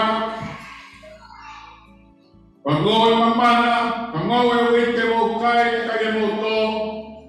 Be mo waine, ke mo tau oi me ai, na ka ke mo siai. Pero famana da ka ke mo do. O te mo mana he e ko togu o aga mai sihoma ai ko e talamai e sabe ko ni o saba ko mo ufangai koina ai togonio de koia ai ma e ke talamai e ko famana te ka to fami ko me mai ki ai Faifekau. Kamane todo a minha mãe de família. Na matala no ai sampai kimua. Wike ta ai be. Ta dao mai. Ela mai Fred os mau e folau ia. O no fobia ko tari Vaka. Ko tari be koe e tau mai ai. E ta ke fa na ke ta ya. Ko folau e ko he. O fraude que pega muito família, o tal novo, o tal frapapão, o todo o seu lado de público. E quando eu vou matar em reunião, e daí me vai torre fai, a sua meia puque haque, a define coisa na fai lá, para ver sua meia, ou de mano a ele com a água e com o público. Para ver o define. O que puke ko yao, ka ko haile puke ko. Ko kas o kune puke ki tau do, antono ni mama fafi. E ka ki tau tue no ki tau do. E ka ki tau mana wahe, e ko haile ne habus koi. Me togu kasi. Ka pau ya kasi a moui, o fo'oia. Anele whanaku mai, e a mostolo bawa, ene roki korido. Havia caixana, foi moui. E o mare taha no pensión, e moui que aspai moia. O kunginila ho moui, hangai ko kunginila, ai fo fanga mose, e fanga ngai da moia. O ba ka no mau ya cais, e kunginila ho moui. E ho moui, ko toda. O kun fanga no hi, ai family. O kun fanga no hi, ai siasi. E kaina ko hufana ke odwa ko ba ne frabai vai e ne moui o tu ke unua o hu ke rais e ko sabe ko ne ta mai ko ia ku mohe malu o sabai O no foi e to do ya na yo. Ta ko me ka te ma ka hu fa na ki ai. O te ke hu fa na ko to wa. O te ke ho pa na ka te ko fa hu fa na ya. E ko fa le to na Christian. Guys. Without no my honey. We are coming closer to Christ. And He's our shelter, our strong tower. And we are getting closer to Him. And the invitation from Him is said, come in. Without who they they're going to do but malu dia mas. Family. Bermalu anak lepas. Kosong atau malu hina. Wahai anda, tenara habus kau ini makasih. Kalau kau boleh kais, wahai ini kau tua itu. Dia tidak berfaham. Jadi kalau berfaham, dia keluar. Kamarat bagai tahu. Kau pot bejo keluar. Jangan. Mamalia bagai tahu mereka mahasiswa Uluaki. Manusia kalau tamat sekolah, orang kaya fobia kalau kau mati. Orang itu yang kalau kau fobia, benar orang orang mati. Kau wah siapa? Kalau ya, berfollowan siapa? Fanya itu farau lalu moi bo.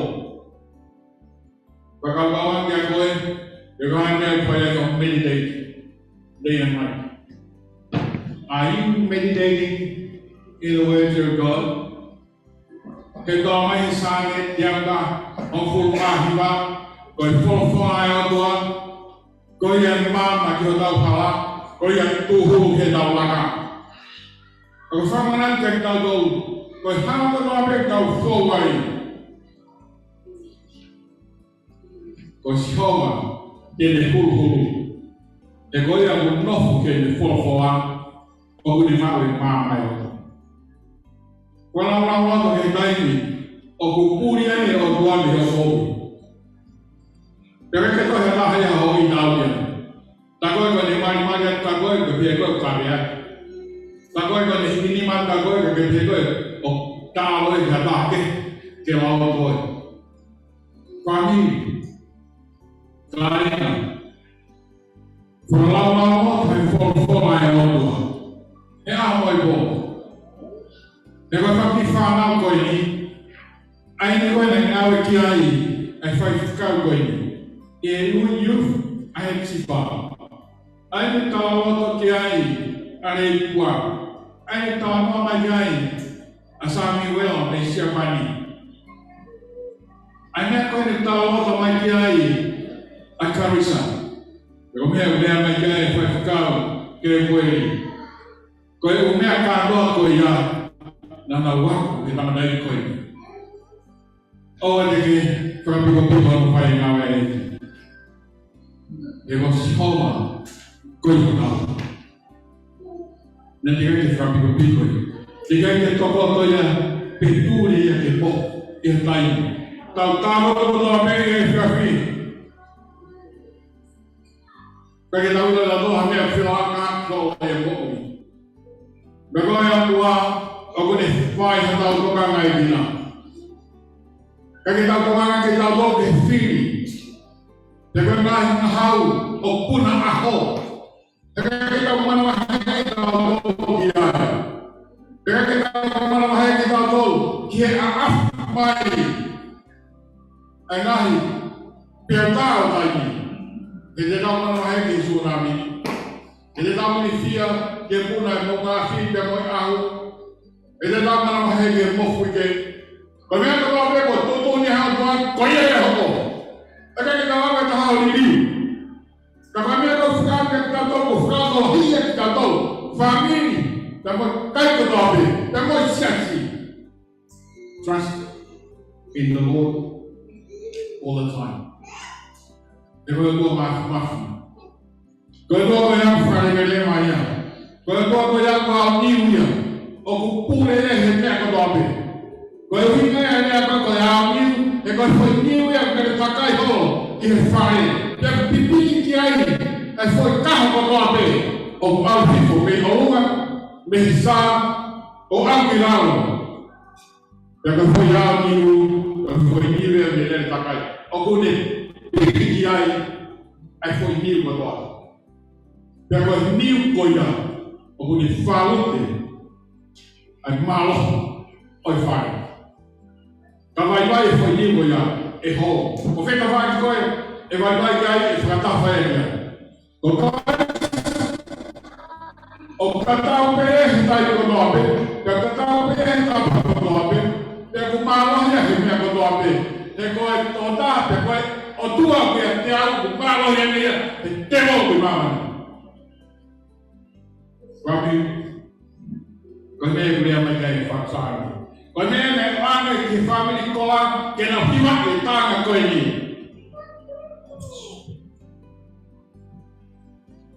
O mo hu whanganga o si ho. O bea hu whanganga ia e taini koe o e kakai tonga o e whare o mawe. O tupe hawa mawe ko modu.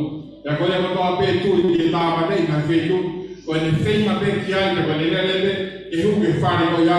Ka mania o pēka kai te nau tupe hawa e te ua taia e koe toa mawe ia. O meni hao pe ata, peni hao ke whare o mawe. Ia mahino ia ko ui, au karistiani. Ko e mahaki, ko vitahi pa. O whakaawa o ia i he mamani i he o tomani.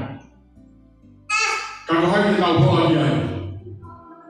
Ko si hoa, ko ia wāmi. Ko ia whakarewa, ko ia mafi. Ko e hu whakaanga e tau hui. Ka whewhe tau hu whanga ke otua, how are you going to be coming to the shelter among the people of God? Ko pāke tau whakawai wai ki tau tolu, i awe otua. Ko tau tau hea hu whanga ki ai.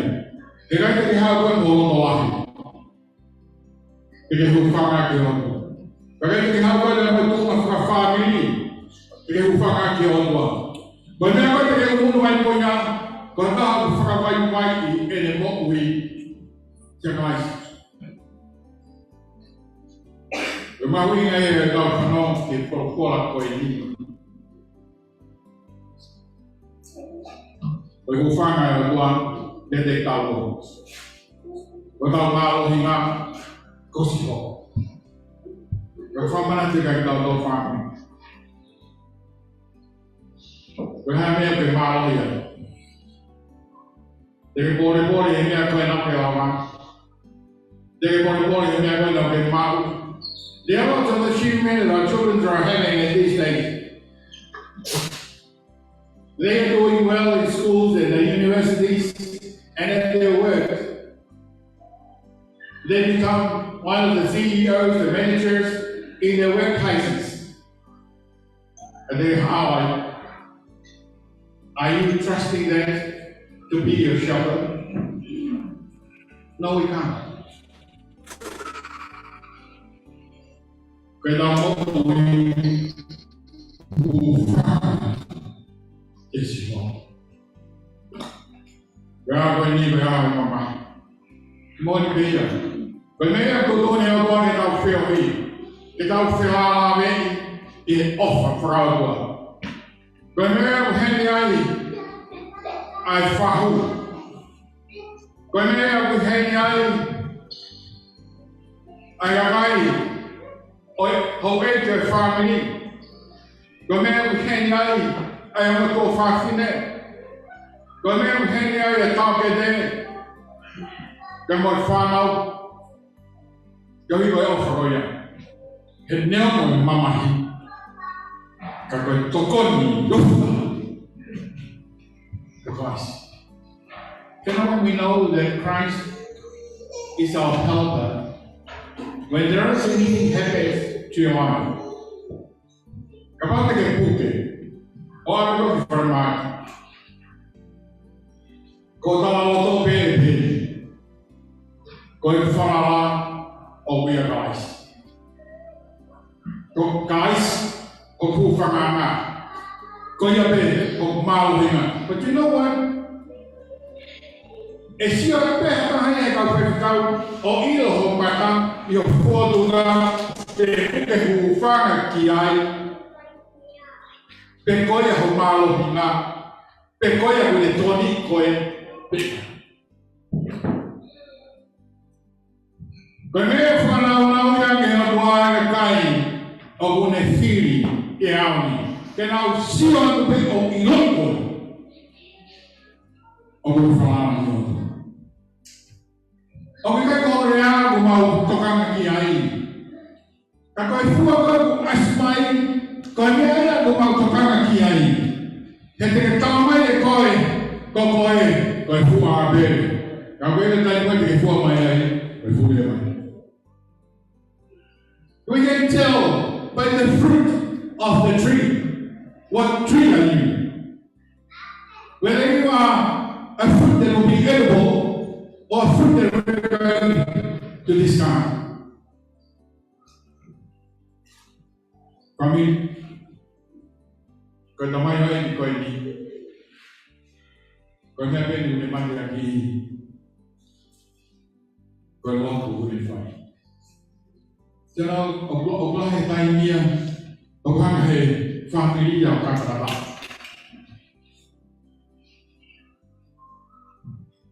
Kalau aku sekolah kau isi, nanti kita tanya ayah, kalau mereka awak kau siu, nanti tak kau tahu apa ife. Kalau mereka tanya orang yang kita tahu, nak mau faham ia sisu. Koi wha ia sisu, koi mea nea kau rini e mo'ui, ai mea kau tala mai whamanak mai koe a posto, ka ia kais, ka tene rini o mo'ui, me hutai a mo. Te kora, o mea mo nai wa. Tola he ka wako ia, koe hina ui nana tole mo o. Ai mea te nai koe nana. Kau hai mohon, ramalan mai dia boleh, kau boleh mohon, mohon. Nama cewal, kerja kau fokus mai, kalau hingai malu, cewal cewal, hapot mam di motor, kerja malu, kerja fokus mai, cewal di motor, cepat goyang, kerja fokus kau tinggi.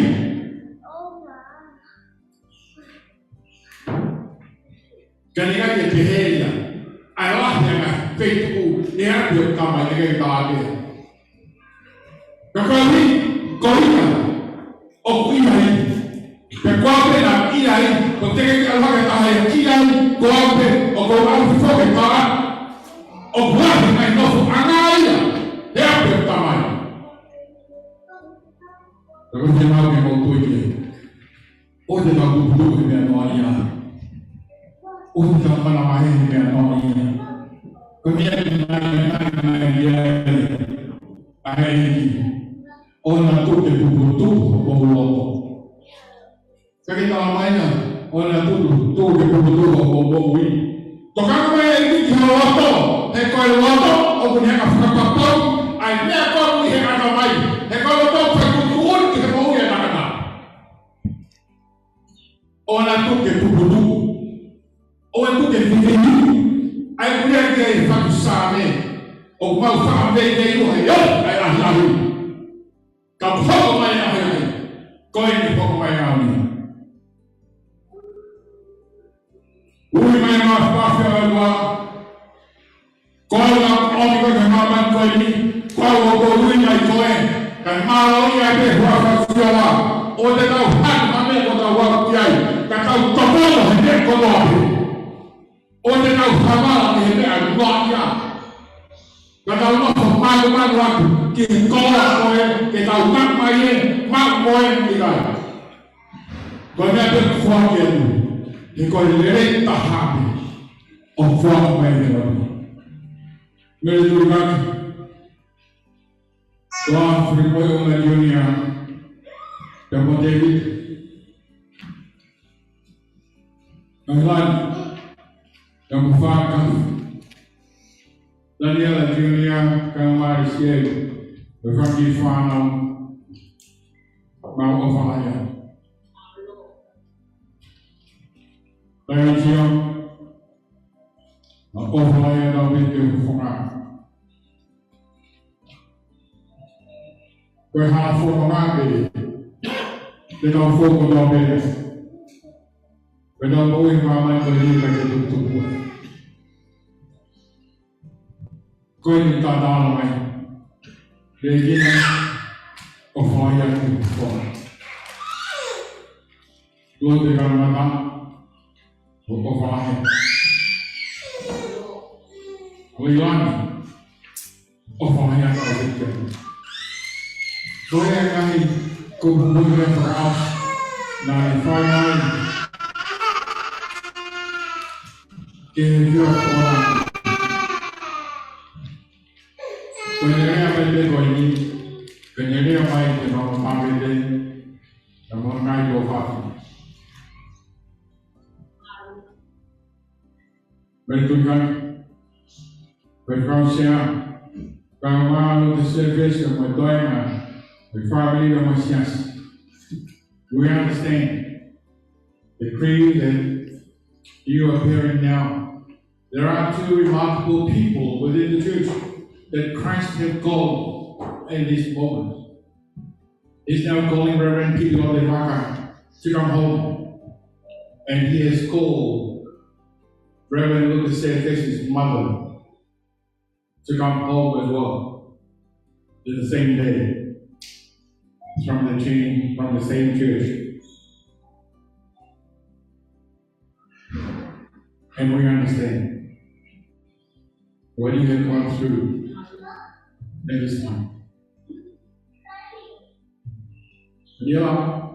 For my life, if you were to me. Oh, for my young widow, I go back again with him. As Paula, Galmara Spausi, Open the Mosias, and Hoa Paula. I always call him C, but it's a character in the movie that we used to call him, and I always call him him. And I called him with Our Lady, and yes. As Paul corrected me a couple of days before, and I said, I always call him Sylvia Aguilera. And that's the name I know when we grew up. Uluaki Failotu. Failotu. As Paul,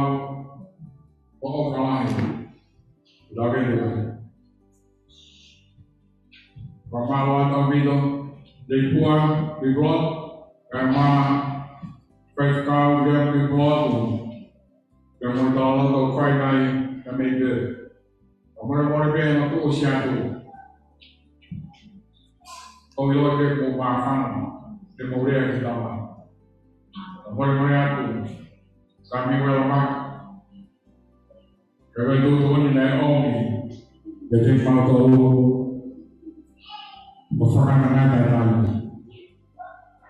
and I know already kan aku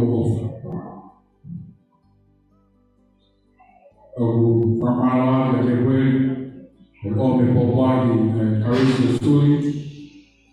She may not be able to make it today, but she sent a message, allowing words towards Reverend Kipilote Vaka.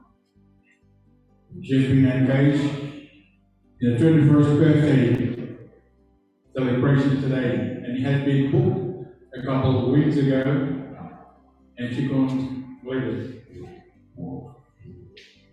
Reverend Faifekau engaged in another funeral in Melbourne today, and he rang earlier this morning and said that he couldn't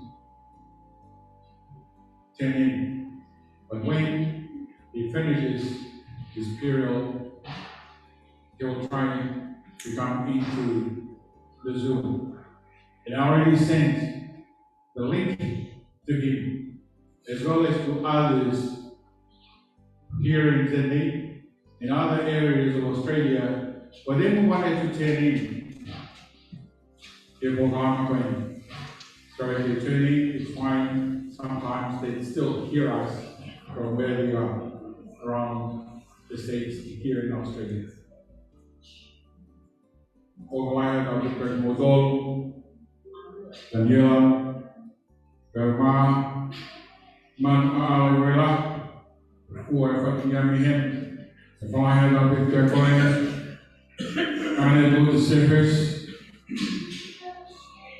and the Tali Fangana, every man on as well of the fire, every two kindly, the thought you want to do the fire from me, very good country. Fire of Victor Cohen. Fire of Victor Cohen, Dr. Boy Jr., Baby Juan, Rivita, Fire of Island, and Wild, Barton Cuff, Baby Daniel Thomas Jr., and Moisés, and Farmer. Overland of Fire, a family of the upstairs.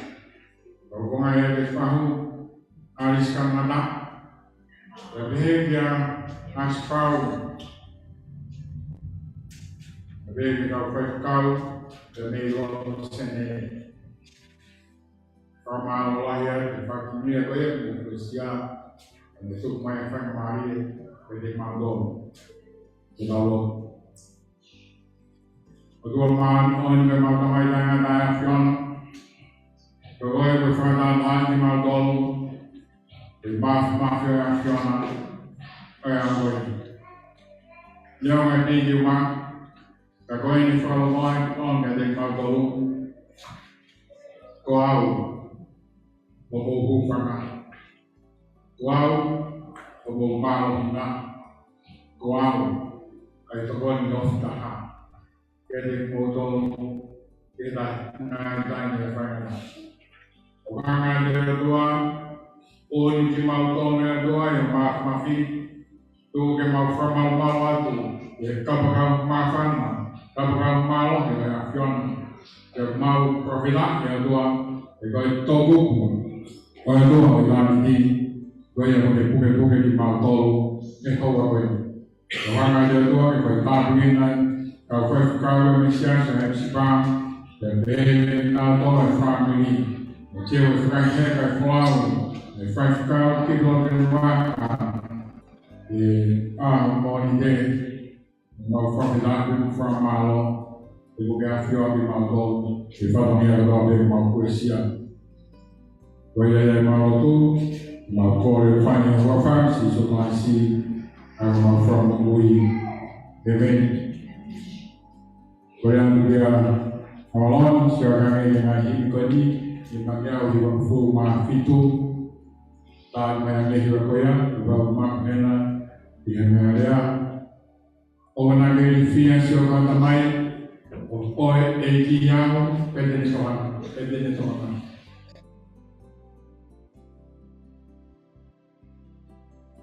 Orang terifia, bagai itu yang dia ini.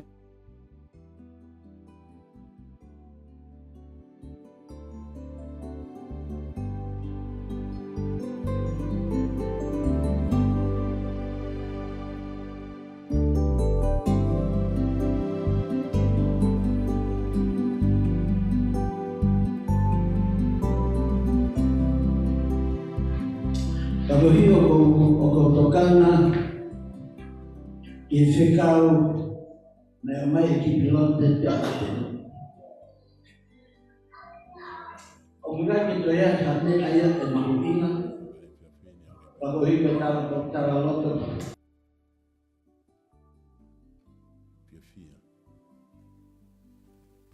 Mau ingat mau beda o whatonga e mau pe o tua, wa te whitoa e tau. Sai te o wha katat pēna tau lo tuku, wakaheiri ko ia toki o te tau tūtūni ka pompongi. Te ke whai tau lo tuku ko whampe ke kaweni e tau lo tuku. Ki whanauanong ko e nā whai nai ko pompongi, ko te whemau ke ngā teunga kātoa ko e nā e hui kotoa ia pompongi. Ngā hei pūlou ko e nā tau whapapa. Ka ko i o ko e tūtūni pe ia me o kulamari e. Ko i ke tau o hokato, talotu. Laumari e un mau whawhetai. Ai o koloa. Koe mau kātaki. O whate whitoa i e mau tāna ki koloa. Mea te koe. Mōni pia ho mau ngāhi wholofola maari e. Ko mau ngāhi whekau i he whiawhini. Whatokanga ka te mau tolu mō tokanga ki ho mō hala. O tau whanonga mo e a whiona kau kai koe hala ia. Mau whanonga to tonu ki he mānama holau maari e māonioni. O koe kai koe hala ki he api. Koe hala ki he tamai. He koe mau apu ki he tamai. Pe awi ki mau tore tamai ki he api. He kai hao he mau whiu ngofua. O koe kai ai o hao fo. He mau veri o mau teri ngā ke whanongo. He kui kai koe mo ui e o mau nofwai. Mau whawhetai. Ko o whenga ke whakamahino, he koloa o i kamatanga koe ni. Ki he whamiri koe ni. Kona toi whakapapau i kia ki mau tolu. Ai fou anga koe ki he wani. Wa pau ke mau fou i he hala be e taha. Ko si sukalaisi. Ko e mau fou ingo fua he kai mahino ia ka mau tō. Mau whakau mau tō ko he wani. Ka koe ni ho mau whakaloto lahi. Ka pau he kai ke mou fou ia te au. He kai te mou au motolu ke api. Kai toi ha hala wao. Kai toi ha hala pore pole. Mau fou atu he siasi. Fou atu he toka te rine. Kai toi ha me e mau fou ai. Ta koe whakaofa ki mau tolu. Kai maari e o mau whekau. Tō kanga he koe hala. Te ke aku ai ke api. More e koloa. Pea guhinga e ne more.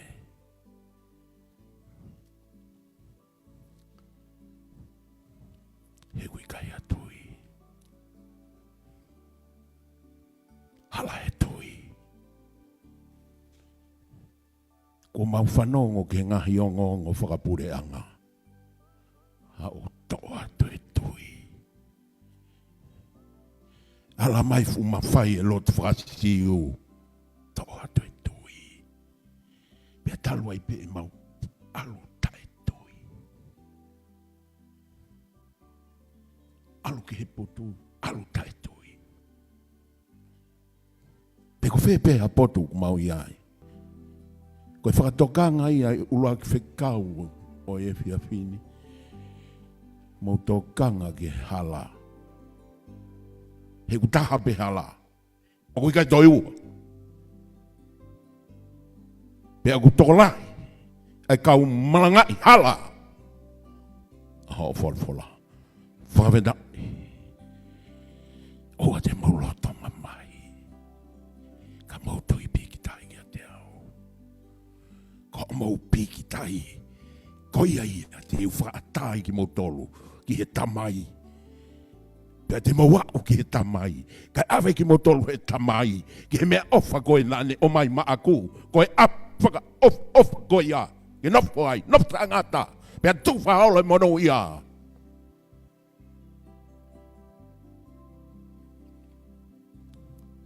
Ta tau mau tolu e mamani. Koe ui koe mau tae tui. Pea mau whai e mea kotoa pea. Whakaungo sia. Whakaungo sia. Lau mali. Whahino ki mau tolu ki he hala. He koe hala ki a te koe hala ia e mamahi. Koe hala ia e kātaki. Koe hala ia e mamate. Koe hala ia ku afu. Ka ko ho palome si. Kai hatangi he api.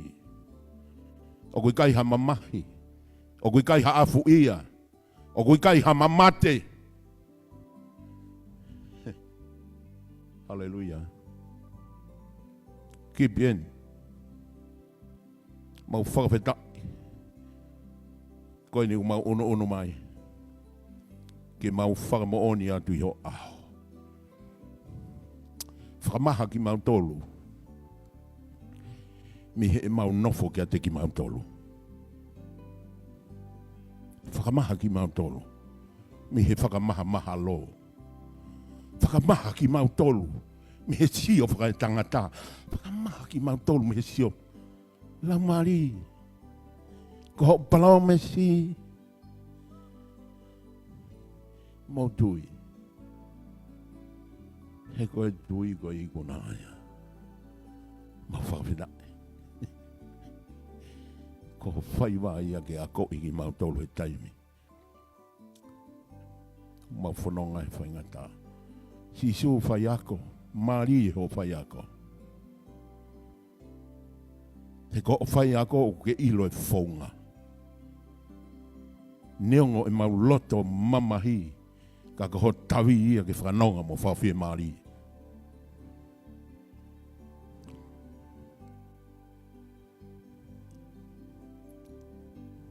Koe hala. Koe hala ia e kakai o kutui. Koe api e kakai o kutui. O kai koha api ha kakai ngawe lahi he lotu. O kai koha api ha kau Faifekau. O kai koha api ha tengo whakai tangata. O kai koha api ha. Wakai a. Ki he mau he. Whahino e whamiri he haoni. Ke nau ilo e hala ki he api. O kui kai hatoi fau anga. Ko sisu kalaisi. Pe koe fau ia sisu kalaisi. Ko ia e hala. Ko ia e mooni. Le ake mooni. Whakakau ake mooni. Tala e mooni. Toku e loi. Ko ia e mooi.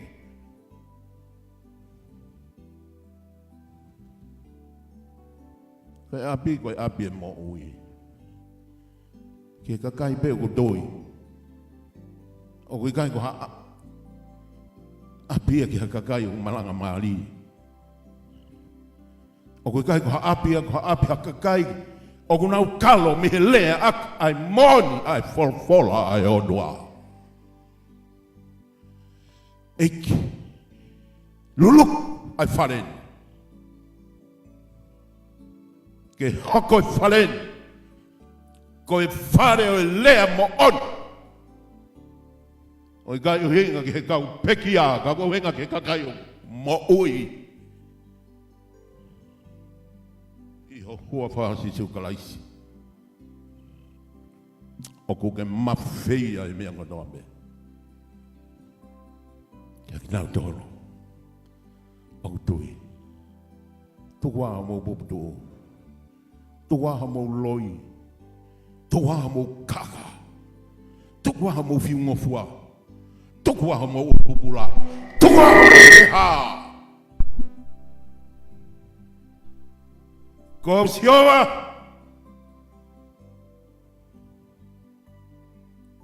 Oku agoe.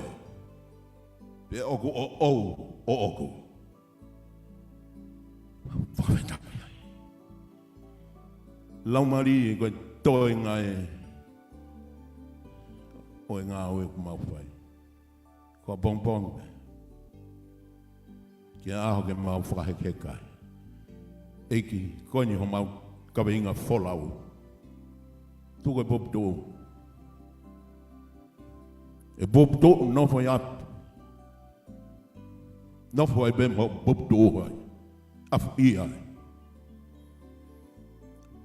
Alu kia sisu. Mo pop tō ka ke mama. Ka mau ilo.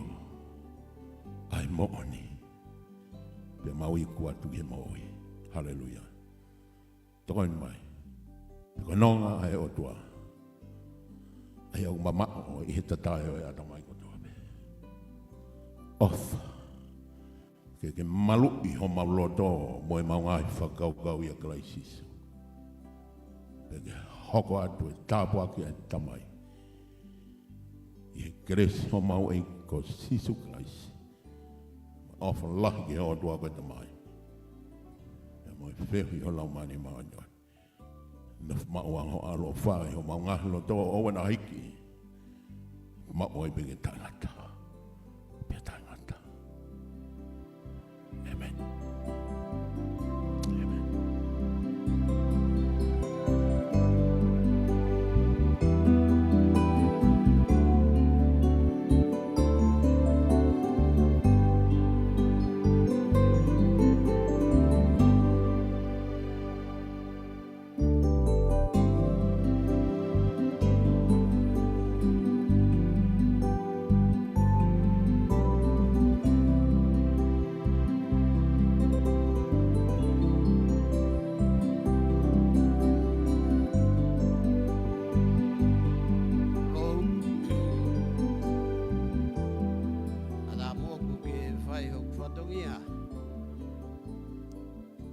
Malo be mo e Faifekau. Kia tek mo do si o ku kainga. Tui. Ki he eki. Malo ka tek mo do ho mo tu ko mo taimi. Ka mo mea mai. Ke tau lot. Mo whandong ke wholofola he pōni hange ko tau tala. E ko koe be. Kai ke ngongo tau no fo muri ka kai ke tau hi ka hau tua muri I kai ko sa dai be ko ia ku ha me ai ho tau mo ui mo tau mata vai tau whakawheta eki ko tau wongong ka bong time te tau a bong to ko le atua seul tu ka mo time ka mo mea mai hange pe koe pon. Ke whawhanga ho tau lau maare. Koe hui koe kolo moe ap. Nā ua se ulia ki ai ka koe whukau pūro e kai lau e ki ai. Whakawheta e ki heki o na mui tau seuri. Tau whamaro. Whamaro ata seuri. Tapu ke whahau. Kau Faifekau. Ange ko lea whai whakatulou. Ka tuku ke ulonga a. He kohoku whatongia. Kia tek mo tolu. Pa oua na mo fiu hoku leo pa mo ita. Ka mo ofa mai peke hoku leo pa mo lotu ma aku ma uai pe. Ke tolonga e ku mo ui he maamani ko e ku ofa ia mo tolu. Akawheta iki he iki. Tau melino. Tau wheo fo'opani. Tau whetokoni aki. Koe tokoni moe ofa. Koe whai he kei maui. He kai tue whai ai he mate. Hange koe. toka ai peki a Uluaki Kipilote ia. Toi ni a Moses. Toi a Moses e ke alaki he waleta koe fonu pe kai ke ama. Koe fonu pe kai ofa. Koe fonu pe kai dogoni. Kai lapa be. Tua lapa. Tau hao whanong he lapa ai eki he boni. Mei mo unga. Kai udonga kia se uli.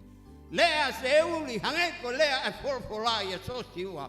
Whaiaho mo whili kau pulou. Kako au mo hopwale te tau hea si hova si aila. Wihi! Halleluja. Whakawheta. Tau beia mo se uli ke whakaulu. He ko hoku tēni mo hoku taini. Pea kou tōtōni.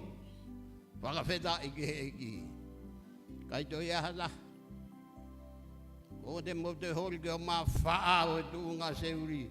Ko hori peke ke whaao e tari e ui hanga koe. Pakoi a lea mo. Whakamanatu ka ki tau tolu ho tau ngahi lot whale mo e kāinga. Ko e tuli mauai peke he wholofola. Pea ihe mo o ni mauai peke. Tolsione vai Uluaki vesfa. O kui kai haku fia e la. Ta koe ku whanongo vinola. Koe a ewa e ku whanau he mooni. Pakawheta iki he eki. A ewa he mooni. Kai siwa kai tali lotua sa tai ma ak nau tolu. Ak nau tolu ko fua e wholofola e mooni he nau moui. Toki hau lewa e whanau mo mele mo sese o toli fua. I he waine fua whaki ko whai e karaisi ma mele. Toki moone lau e palo ve piko kai ai pe man vai. I he whango tai lulu taisi i lawe ai a Moses. Whawhenai ke eki tua whatu.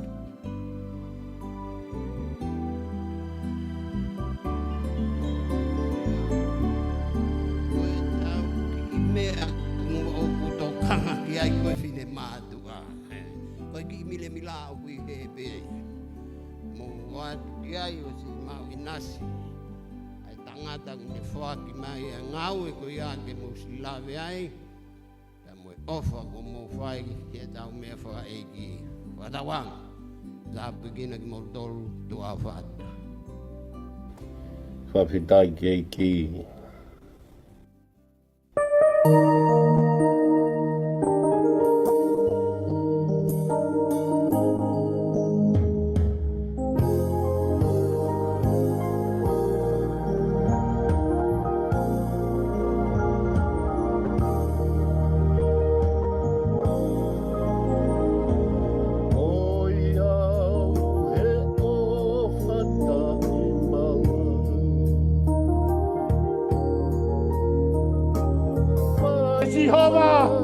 Whakatupu a haloko maa, ka pau pe mai whakatupu, pe mahino koe mo ui a Davida, wasi tamate, wasi aua ia. Whakatupu whao haloko maa ia te au sikoma. Wā, mo halau maari e ku totonu, whai totonu. Moia, mo halau maari e o taua taina. Whai mea koe ia tolu. Maa! Tawa taina! Whai totonu! E mo ui! Seito kalasi!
lawe ati ai ko sa fefia mau ko.